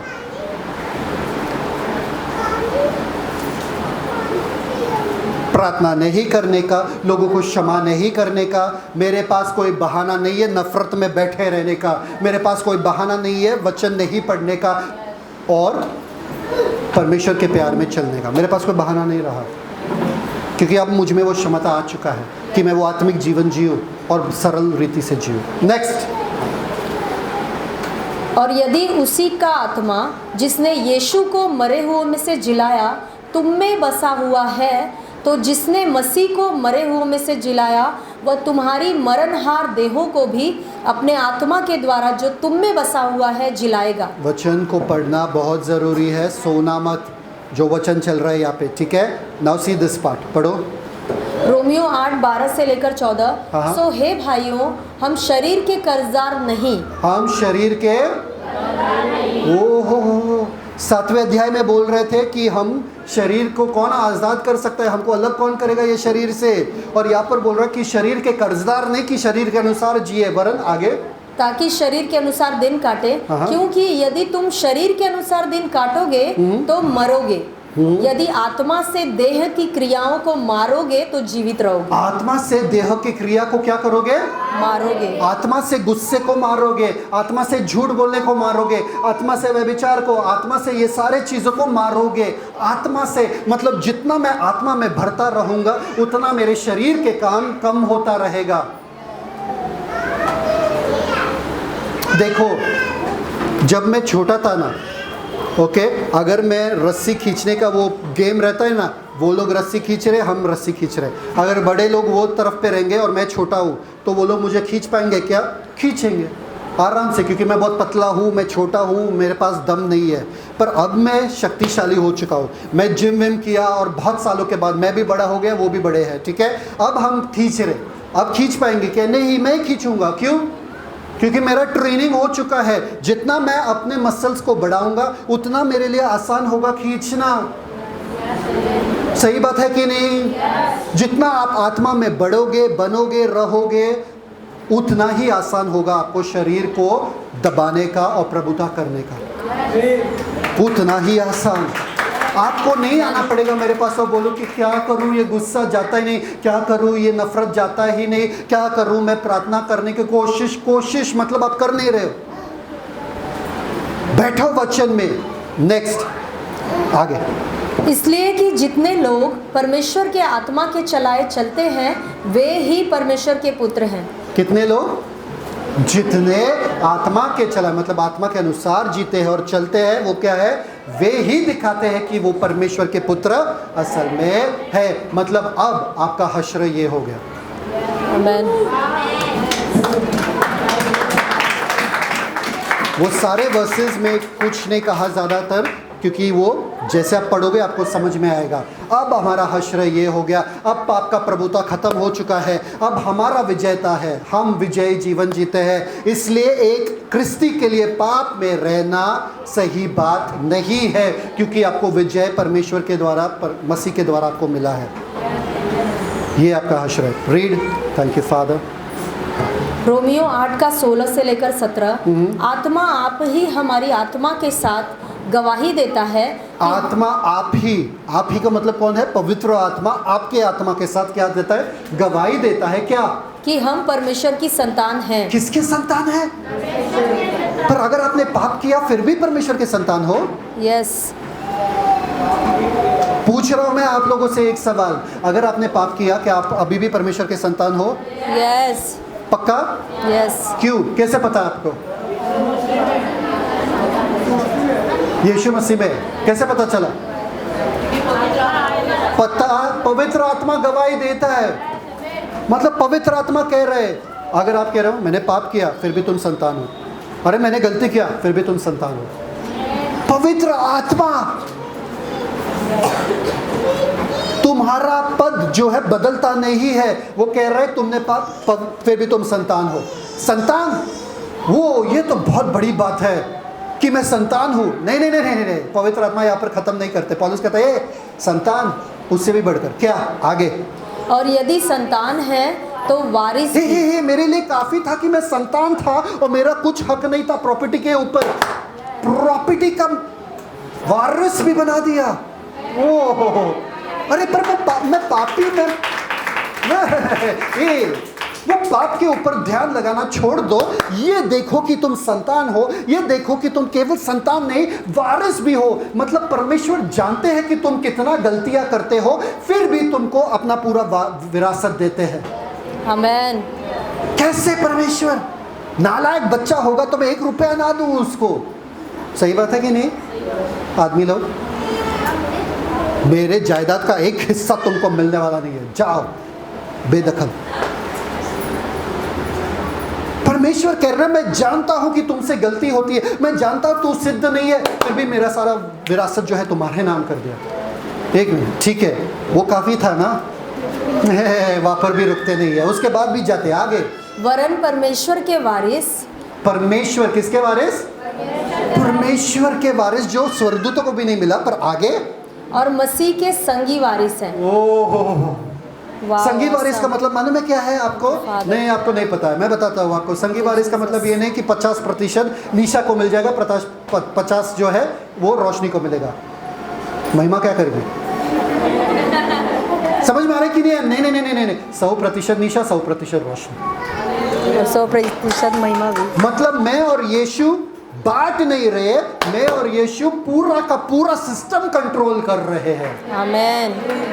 वो कैसे? परमेश्वर कैसे आप मुझसे इतना प्यार कर सकते हो? मेरा पाप कोई दंड नहीं है तुम्हारे ऊपर, कोई दोष लगाने वाला नहीं है। चुपचाप बैठो, पाप के बारे में बात मत करो, सिर्फ आत्मा में बने रहो, आत्मा के चलाए चलो। और तुम यहाँ पर ध्यान दो कि तुम मेरे बच्चे हो, तुम मेरे संतान हो, और जो कोई मुझसे जन्मा है वो पाप कर ही नहीं सकता है, क्योंकि मेरा बीज उसमें बना रहता है, अविनाशी बीज।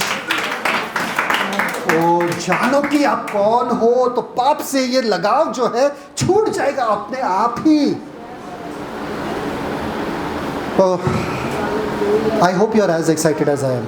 आपको भी उतना ही उत्साह होता है जितना मुझे हो रहा है, ठीक है। और लास्ट में, जबकि हम उसके साथ दुख उठाएं कि उसके साथ महिमा भी पाएं। उसके साथ क्या मैं काबिल हूँ क्या? यीशु के साथ महिमा मतलब मालूम है क्या? प्रधानमंत्री जब चलता है ना तो उसके साथ बॉडीगार्ड्स वगैरह रहता है, तो सब लोग झुकते रहते हैं। पर किसके सामने झुक रहे? प्रधानमंत्री के सामने कि बॉडीगार्ड्स के सामने? प्रधानमंत्री के। बॉडीगार्ड्स को मालूम है हाँ शोषा हमारे लिए भी हो रहा है, ठीक है, अच्छा है, पर उसको मालूम है कि ये मेरे लिए नहीं है, ये प्रधानमंत्री के लिए है। आने वाले सालों में अनंत काल तक जब शोषा होगा यीशु के लिए, महिमा मिलता रहेगा यीशु के लिए, हम भी खड़े रहेंगे साथ में। अरे हमको ओह सेम टू सेम, अरे कम ज्यादा नहीं, हम संगी वारिस है। कैसे? मैंने कुछ किया नहीं, तुमने विश्वास किया काफी है। Thank you hallelujah, thank you Jesus. अब मजे ले लो। दुख उठाए तुम मेरे लिए दुख उठाए ना तुम, मेरे लिए लोग तुम्हारा निंदा कर रहे थे, मेरे लिए लोग तुमको सहना पड़ा ना मेरे लिए। अब चलो महिमा भी इंजॉय करो ना, महिमा इंजॉय करो। Thank you father. 3 जन आपके खिलाफ हमेशा दोष लगाते हैं आपके ऊपर। एक शैतान क्या बोलता है? वहाँ पर क्या लिखा है? तू पापी है, तूने अच्छे से प्रार्थना नहीं किया, तूने बहुत ज़्यादा प्रार्थना नहीं किया, तेरे से कुछ होने वाला नहीं है, परमेश्वर तुझसे प्यार नहीं करता है। कितने जनों के दिमाग में कभी ये सोच आता है? वो शैतान की तरफ से है। फिर उसके बाद अक्यूजेशन ऑफ सेटन, फिर उसके बाद अक्यूजेशन ऑफ सोसाइटी। बाप बोलते हैं, तुम्हारे रिश्तेदार बोलते हैं, तुम्हारे आजू बाजू में जो लोग हैं वो बोलते हैं तू तो कुछ काम का नहीं है, तुझे तो पैदा ही नहीं होना चाहिए, तुझे तो यहाँ से निकलना चाहिए, तू तो एक फेलियर है। फेलियर का मतलब क्या है? नाकामयाब है तू किसी काम का नहीं है, तू तो गधा है, तू तो मूर्ख है, तू तो बंदर है, घोड़ा है, घड़ा है, जो भी है, जो भी जानवर का नाम लेते रहते हैं। शैतान दोष लगाता है, अपने लोग दोष लगाते हैं, टीचर दोष लगाते हैं, माँ बाप दोष लगाते हैं, श्राप लगाते हैं, और आखिर में तुम खुद पे भी दोष लगाते हो। मैं तो सुंदर नहीं, मेरा नाक तो इतना लंबा नहीं है, मेरा नाक तो इतना छोटा नहीं है, मेरे कान इतने बड़े नहीं है, मेरे कान इतने छोटे नहीं है, मेरा कलर इतना अच्छा नहीं है, मेरा कलर ये है वो है, मेरा हाइट और होना चाहिए, मेरा हाइट बहुत छोटा है। अपने आप पे भी दोष लगाते हो। शैतान और सोसाइटी बैठे रहते, बोला अरे यार ये खुद को ही मार रहा है, मारने दो, हम लोगों को क्या। अपने आप पे ही नहीं, मैं योग्य नहीं हूँ, मैं सुंदर नहीं हूँ, मैं ये नहीं हूँ, मैं वो नहीं हूँ, परमेश्वर मुझे उठा लो। एक बार एक बंदा जो था ना, मर के स्वर्ग में चला गया। मैं स्टोरी बताता हूँ आपको, ठीक है। वो स्वर्ग चला गया और स्वर्ग में सब देखा, दाऊद देखा, वहाँ पे दाऊद है, नाचने लगा, वो दाऊद आया। फिर उसके बाद आगे भी थोड़ा गया, बोला कि बहुत चीज़ें तुमको देखना है। बोले पर एक बात बताओ मुझे, मेरे बच्चे वहाँ पर है, मेरे पत्नी तो कुछ दिन पहले ही मर गई, तो मैं क्यों आया? हार्ट अटैक से मरकर मैं ऊपर क्यों आया? तो यीशु मसीह ने बोला, तुम्हारे पत्नी ने मांगा तुम्हारे लिए कि मेरे पति को भी यहाँ पे लाओ। बोला पति सही कहानी है, सच्ची कहानी है, पॉल योंगिचो के चर्च में हुआ था। तो वो आदमी बोलता है ठीक है पत्नी से मिला दो। तो पत्नी आती है वहाँ पे और बोलती पत्नी इतनी सुंदर। और पॉल योंगिचो यहाँ पर जो पास्टर है, मेन पास्टर, बोलता है मैंने उस औरत को देखा धरती पे, वो मुझे बुरा लगता था ये भाई के लिए कि ऐसी औरत कैसे मिले इसको, दिखने में बिल्कुल भी, पर स्वर्ग में इतनी सुंदर।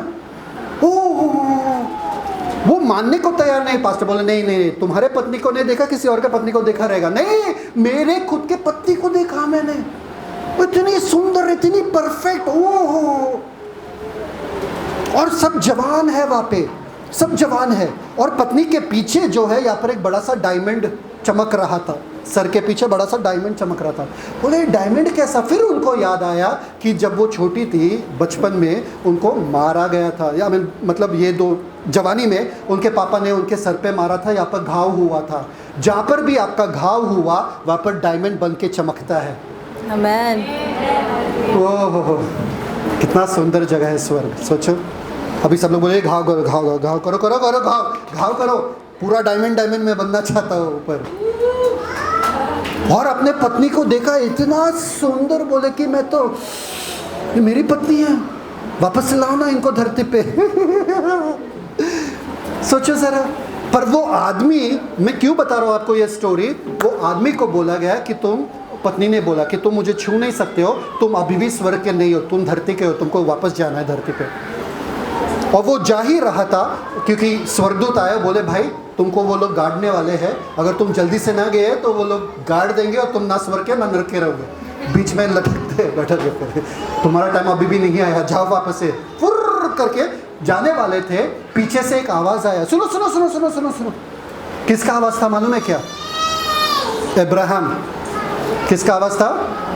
वो बोला इब्राहिम को, मुझे लगा एक दाढ़ी वाला एकदम बूढ़ा सा करके आएगा, कोई जवान लड़का 30 साल का 33 साल का जवान लड़का आया, यीशु के जैसे दिखने वाला इब्राहिम।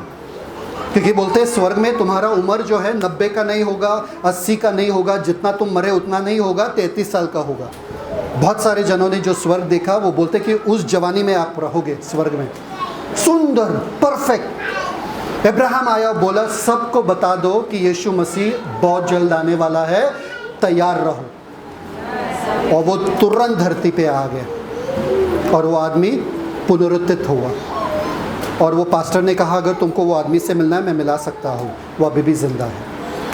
समझ में आ रहा है कि नहीं आ रहा है? सुंदर परमेश्वर ने बनाया। अगर स्वर्ग के आंखों से देखो आप परफेक्ट हो। बोलो मैं परफेक्ट हूँ। मैं परफेक्ट हूँ। अपने आप पे दोष मत लगाना कि मैं, मम्मी ने कहा, पापा ने कहा, मैं क्या करूँ।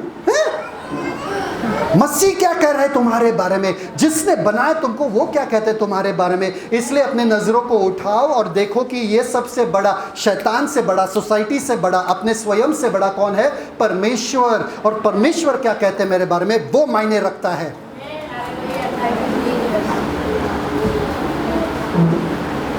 तो चलो सॉरी, एंड करते हैं, बहुत ज़्यादा हो गया।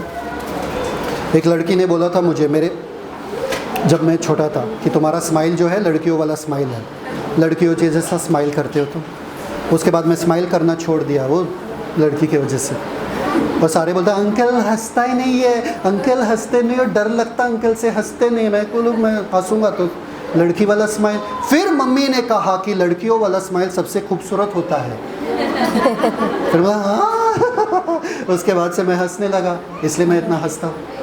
समझ में आ रहा? मम्मी की वजह से। आपके पिक्चर को बदल दो, किसी और के नज़रिए से देखो। आप बहुत सुंदर हो, बहुत खूबसूरत हो, आप में कोई दोष, कोई दाग नहीं, कोई कलंक नहीं, कोई कमी नहीं है। आप वाव हो। पढ़ो ये पहला यूहन्ना 3:19-20। इसी से हम जानेंगे कि हम सत्य के हैं, और जिस बात में हमारा मन हमें दोष देगा उसके विषय में हम उसके सामने अपने अपने मन को ढांढस दे सकेंगे, क्योंकि परमेश्वर हमारे मन से बड़ा है और सब कुछ जानता है। परमेश्वर अपने मन से, तो मन दोष दे रहा है तो किसका बात सुनने का? मन का, कि जो बड़ा है उसका सुनने का? जो बड़ा है परमेश्वर। आपका छोटा वाला भाई आके बोलेगा कि ये करो, आप करोगे क्या? मम्मी ने बोला करने के लिए तो करोगे क्या? नहीं। ऐसा करोगे? अच्छा। मैं बोला मम्मी, क्यों? वो बड़ी है। जो बड़ा है उनका सुनेंगे ना।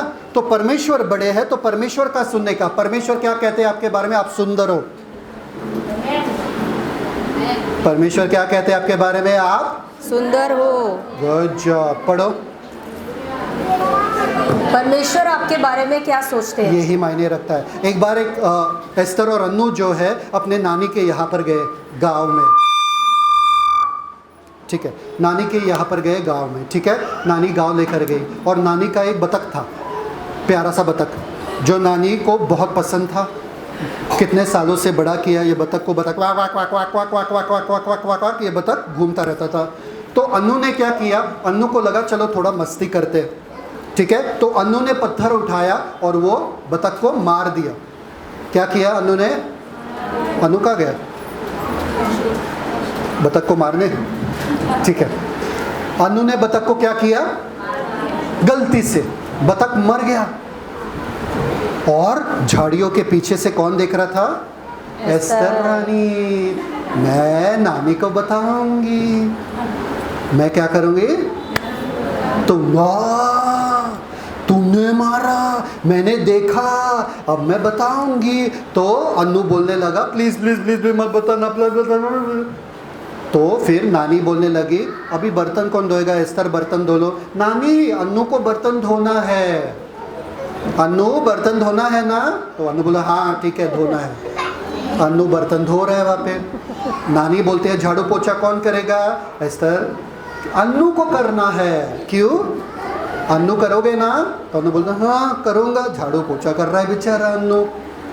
दिन रात 2 दिन 3 दिन ऐसा ही चलता गया। Thank you father, thank you father, thank you father. 2-3 दिन ऐसा ही चलता गया। हाँ, एस्तर एडवांटेज लेते गई और ये बेचारा काम करते गया। एक दिन इतना फ्रस्ट्रेट हो गया अन्नू कि बोला छोड़ दो, अभी जो सज़ा लेना है ले लूँगा, जाके नानी को बता दूंगा। नानी के पास जाता, नानी नानी नानी बोले क्या हुआ अन्नू बताओ, क्या हुआ बताओ। तो अन्नू बोलता है गलती से मुझसे ऐसा हुआ कि मैंने पत्थर लिया और तुम्हारे बतख को लग गया और वो बतख मर गया। बोला ठीक है। बोला ठीक है? बोला हाँ, जब वो मर गया था तब भी मैंने देखा था। बोला तब भी देखे थे? तो बताए क्यों नहीं?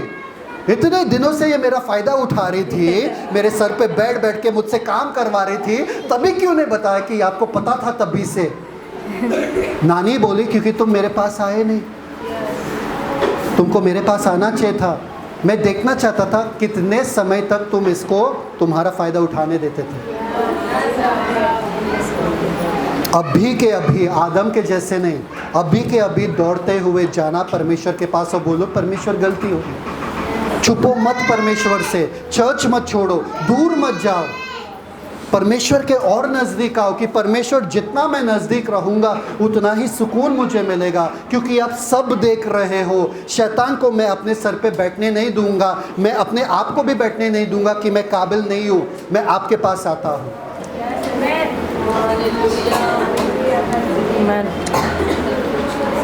बस ख़त्म करो, ठीक है? समझ में आया आप लोगों को? ओके, आज का टॉपिक क्या था कि पढ़ो रोमियो 8 का 33-34। सुना ध्यान से। परमेश्वर के चुने हुओं पर दोष कौन लगाएगा? कौन दोष लगा सकता है? मैंने चुना, मैंने नियुक्त किया, ये मेरे बच्चे हैं, उन पे दोष कौन लगा सकता है? आगे परमेश्वर ही है जो उनको धर्मी ठहराने वाला है। परमेश्वर ने जब मुझे धर्मी ठहराया, तू कौन होता है मुझ पे दोष या उंगली उठाने वाला? आगे फिर कौन है जो दंड की आज्ञा देगा? हाँ, मसीह वह है जो मर गया वरन मुर्दों में से जी भी उठा और परमेश्वर की दाहिनी ओर है और हमारे लिए निवेदन भी करता है। पूरा सपोर्ट है परमेश्वर का मेरे लिए, पूरा सपोर्ट है यीशु मसीह का। कोई मुझ पे दोष नहीं लगा सकता, मैं परफेक्ट हूँ। अभी उदास बैठोगे अगर किसी ने आपको कुछ बुरा कहा तो? जिनका हाइट नहीं है अगर आपसे कहा कि आप बटले हो तो क्या करोगे? मसीह में मैं लंबा हूँ। आमीन। कौन है जो आप पे दोष लगा सकता है? कोई भी नहीं है जो आपके ऊपर पत्थर फेंक सकता है, कोई भी नहीं। सब लोग बोलो कोई भी नहीं। कोई भी नहीं। पढ़ो रोमियो 8 का 35। कौन हमको मसीह के प्रेम से अलग करेगा? कौन? हे कम ऑन, कौन? एक, कोई दोष नहीं, और दूसरा कोई अलगाव नहीं, मतलब कोई सेपरेशन नहीं। कोई मुझे मसीह के प्रेम से अलग नहीं कर सकता, ना शैतान, ना सोसाइटी, ना मैं। कोई मुझे अलग नहीं कर सकता है। कौन मुझे मसीह के प्रेम से अलग करेगा? आगे नेक्स्ट। या क्लेश, ना क्लेश, या संकट, क्या संकट? या उपद्रव, या उपद्रव, या अकाल, या अकाल, या नंगाई, या नंगाई, या जोखिम, या जोखिम, या तलवार। या तलवार। मसीह में मैं महफूज हूँ। आमीन।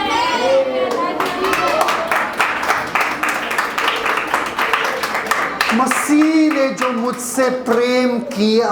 वो प्रेम मेरे लिए काफ़ी है, मुझे और किसी के प्रेम या प्यार की ज़रूरत नहीं है। मैं खुश हूँ और मगन हूँ मसीह के प्रेम में, क्योंकि उसके प्रेम से, उसके प्यार से, उसके नज़र में मैं कभी गिर नहीं सकता।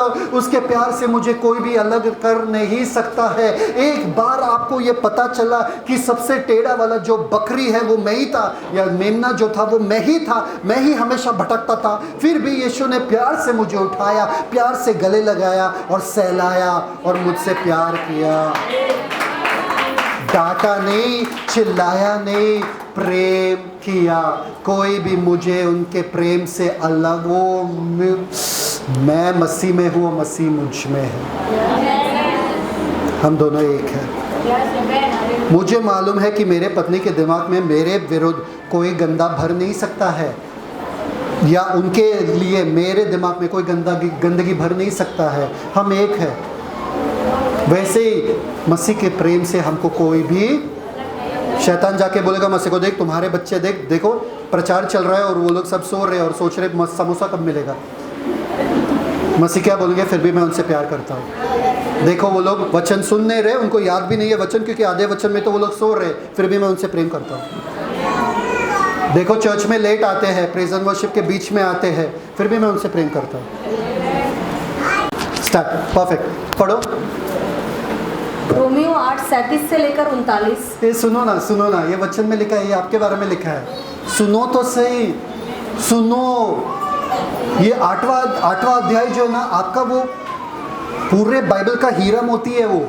सुनो तो सही क्या लिखा है यहाँ पे, पढ़ो। परंतु इन सब बातों में आगे हम उसके द्वारा जिसने हमसे प्रेम किया है जैवन से भी बढ़कर है। 7वें अध्याय में हम बदतर थे और 8वें अध्याय में बढ़कर हो गए।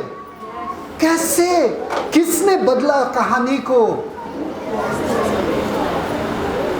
यीशु बीच में आकर जयवंत हुए और हमको जयवंत से बढ़कर बना दिए, क्योंकि हम लड़े बिना जय पा लिए हमने। बोलो मैं जयवंत से बढ़कर हूँ। जयवंत से बढ़कर हूँ मतलब सब चीज़ मेरे लिए आसान है। सब चीज़, किसी भी लत के ऊपर प्रभुता करना आसान है, गुस्से के ऊपर प्रभुता करना आसान है। कुछ दिनों आपको सबको पता है कि मैं चाय बहुत ज़्यादा पीता हूँ, इतना ज़्यादा पीता हूँ, बहुत ज़्यादा पीता हूँ, क्या बताऊँ। पर कुछ दिनों से मैंने चाय छोड़ दिया कंप्लीटली। सुबह से लेकर शाम तक एक घूंट चाय नहीं, शायद से आज ही पिया, शायद से इतने दिनों के बाद चाय बंद कर दिया, क्योंकि मैंने सोचा कि मैं इतना क्यों पी रहा हूँ, क्या मुझे ज़रूरत है क्या। सुबह उठ के पानी पीता हूँ, 4 बजे उठ के पानी पीता हूँ, और 4 से लेके मैं सोचता था चाय के बिना मैं ध्यान नहीं दे पाऊँगा वचन पे और प्रार्थना में, पर आराम से ध्यान दे रहा हूँ पानी पी के। चाय को छोड़ दिया, क्यों? क्योंकि मैंने रियलाइज़ किया मेरे पास वो क्षमता है आराम से, नहीं मैं चाय के बिना नहीं, मैं मर जाऊँगा चाय के बिना, क्या कुछ भी। अभी ये मत बोलो चिकन भी छोड़ो पास्टर, नहीं, ठीक है आगे। कुछ चीज़ें मैंने करना चाहता हूँ, ठीक है नेक्स्ट। क्योंकि मैं निश्चय जानता हूँ, मैं निश्चय, सब लोग बोलो मैं निश्चय जानता हूँ। ये हकीकत है, ये सत्य है, ये मेरा निश्चय है। क्या निश्चय जानता हूँ? कि न मृत्यु, सब लोग बोलो न मृत्यु, आगे न जीवन, न स्वर्गदूत, न प्रधानताएं, न वर्तमान, न भविष्य, न सामर्थ, न ऊंचाई, न गहराई, और न कोई और सृष्टि, हमें परमेश्वर के प्रेम से, जो हमारे प्रभु मसीह यीशु में है, अलग कर सकेगी।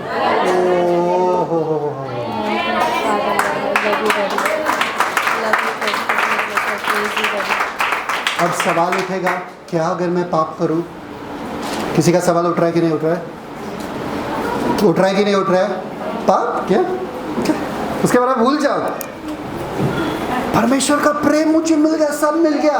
परमेश्वर ने मुझे धर्मी ठहरा, परमेश्वर मुझसे प्रेम करता है, मुझे और किसी का जरूरत ही नहीं है। मसीह यीशु में 2 चीज़ 8वें अध्याय में आपको मिलता है। एक, कोई दंड नहीं, और दूसरा कोई अलगाव। अलगाव बोलते, कोई अलगाव नहीं।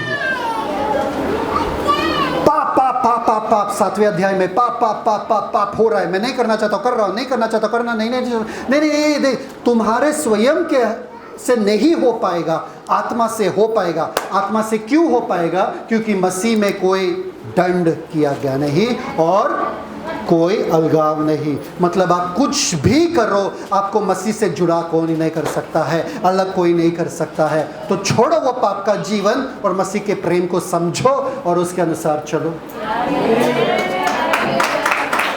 अब याद है वो स्टोरी जो मैंने आपको बताया, आदमी ने अपने आप को रस्सी बांध के कोशिश कर रहा था और पूरा खून खून निकल रहा था, बहुत कोशिश कर रहा था। पर उसी रास्ते से कई महीनों बाद एक और बंदा आया और उसने कहा मैं भी वहीं से जाऊंगा, पर मुझे बांधो मत, कोई अपने कान में रुई नहीं डालेगा, परंतु इस पूरे शहर के, चल रहे ना, पूरे शहर के, पूरे सोसाइटी के सबसे बेस्ट बेहतरीन म्यूजिशियन को बुलाएंगे जिसका नाम है जेसन, उसको बुलाएंगे। जब उस रास्ते से जाएंगे ये बंदा अपना म्यूजिक बजाएगा और इसका म्यूजिक इतना बेहतरीन होगा कि वो सारा म्यूजिक या वो सारा गाना जो है मुझे सुनाई भी नहीं देगा या आकर्षित भी नहीं करेगा। ये गए वो ही रास्ते से और ये सारे लोग ऐसे ही खड़े आराम से और ये बजाना शुरू कर दिया और इसका म्यूजिक इतना मधुर था कि बाकियों का आवाज़ उनके कानों तक पहुंचा भी नहीं है। मसीह के म्यूजिक को, मसीह के गाने को सुनो, मसीह के प्रेम को जानो, पाप का आकर्षण खत्म हो जाएगा। आपको ध्यान भी नहीं देना पड़ेगा क्योंकि मसीह इतने अनमोल, इतने खूबसूरत है, वचन इतना सुंदर है, चर्च आना इतना अच्छा लगता है कि पाप करने का मन ही नहीं करता है। ओह, इतना मजा आता है मसीह में जो लतों में और नशों में नहीं आता है। मैं तो मसीह के लिए और है दुनिया वालों, किसकी वजह से पागल बन रहे हो? बच्चों की वजह से। अच्छा ठीक है, ओके। आपको पता है आज का प्रीचिंग खत्म ही नहीं हो रहा है। जब तक पवित्र आत्मा बंद नहीं करवाते मैं बंद नहीं करता हूँ, तो सॉरी, ठीक है। अगर पवित्र आत्मा की अगुवाई वाला पास्टर चाहिए आपको या टाइम की अगुवाई पास्टर चाहिए तो आप तय कर लो, ठीक है। कहानी है बाइबल में, परमेश्वर एक भविष्यद्वक्ता को कहते हैं जाओ ये संदेशा देके वापस चले आओ, वहाँ का पानी मत पीना, वहाँ का खाना मत खाना। समझ में आया कि नहीं है? वहाँ का पानी मत पीना, खाना मत आना, फट से ये भविष्यवाणी दो और भाग के अपने देश में वापस लौट जाओ। तो वो बंदा जाता है, भयानक भविष्यवाणी देता है, ठीक है, और वापस भागते हुए आ रहा है। रास्ते में एक दूसरे परमेश्वर के जन को पता चलता है कि ये बड़ा सा भविष्यवाणी देख के वापस से जा रहा। तो उसने कहा कहाँ है वो बंदा भविष्यद्वक्ता, कहाँ है वो नबी कहाँ है, बताओ। तो वो जाता है उसके पास और बोलता है आओ आओ मेरे घर में आओ, खाना खाओ। अब परमेश्वर ने कहा उससे खाना नहीं खाना है। क्या कहा परमेश्वर ने?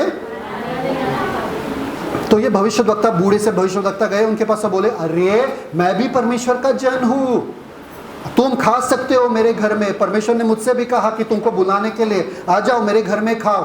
ये बोला ठीक है, परमेश्वर ने बोला तो ठीक है, चलो जाते ही है। पाप क्या है? परमेश्वर के नियम के विरुद्ध बलवा, मतलब जो तुमको नहीं करना चाहिए वो तुम कर रहे। ये बंदा गया, बोला शायद से परमेश्वर की तरफ से ही है, खाना शुरू कर दिया, बोले कि तुम मरोगे, अभी मरोगे। हाँ, क्योंकि परमेश्वर ने कहा ना खाना नहीं है, तुम यहाँ पे बैठ के खा रहे हो, तुम मरोगे अभी, खत्म। वो बंदा खत्म। क्यों? क्योंकि उसने परमेश्वर के आवाज का अनादर किया। अब ऐसा एक और कहानी है बाइबल में, किसको पता है ये कहानी के बारे में, जो परमेश्वर ने कहा एक नबी से लोगों के सामने शराब रखो और उनको बोलो पीने के लिए।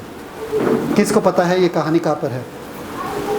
लोगों के सामने शराब रखो, उन लोगों को बुलाओ, शराब रखो और बोलो उनको पीने के लिए। कौन है वो नबी जिसको परमेश्वर ने कहा शराब पिलाने के लिए? Even I don't remember. किसी को पता है? शकुंतला सिस्टर?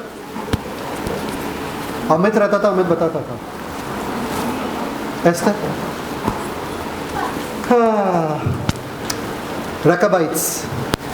रकाबाइट्स जो था वो एक छोटे से झुंड थे, वो एक क्लैन थे, वो कुछ लोग थे।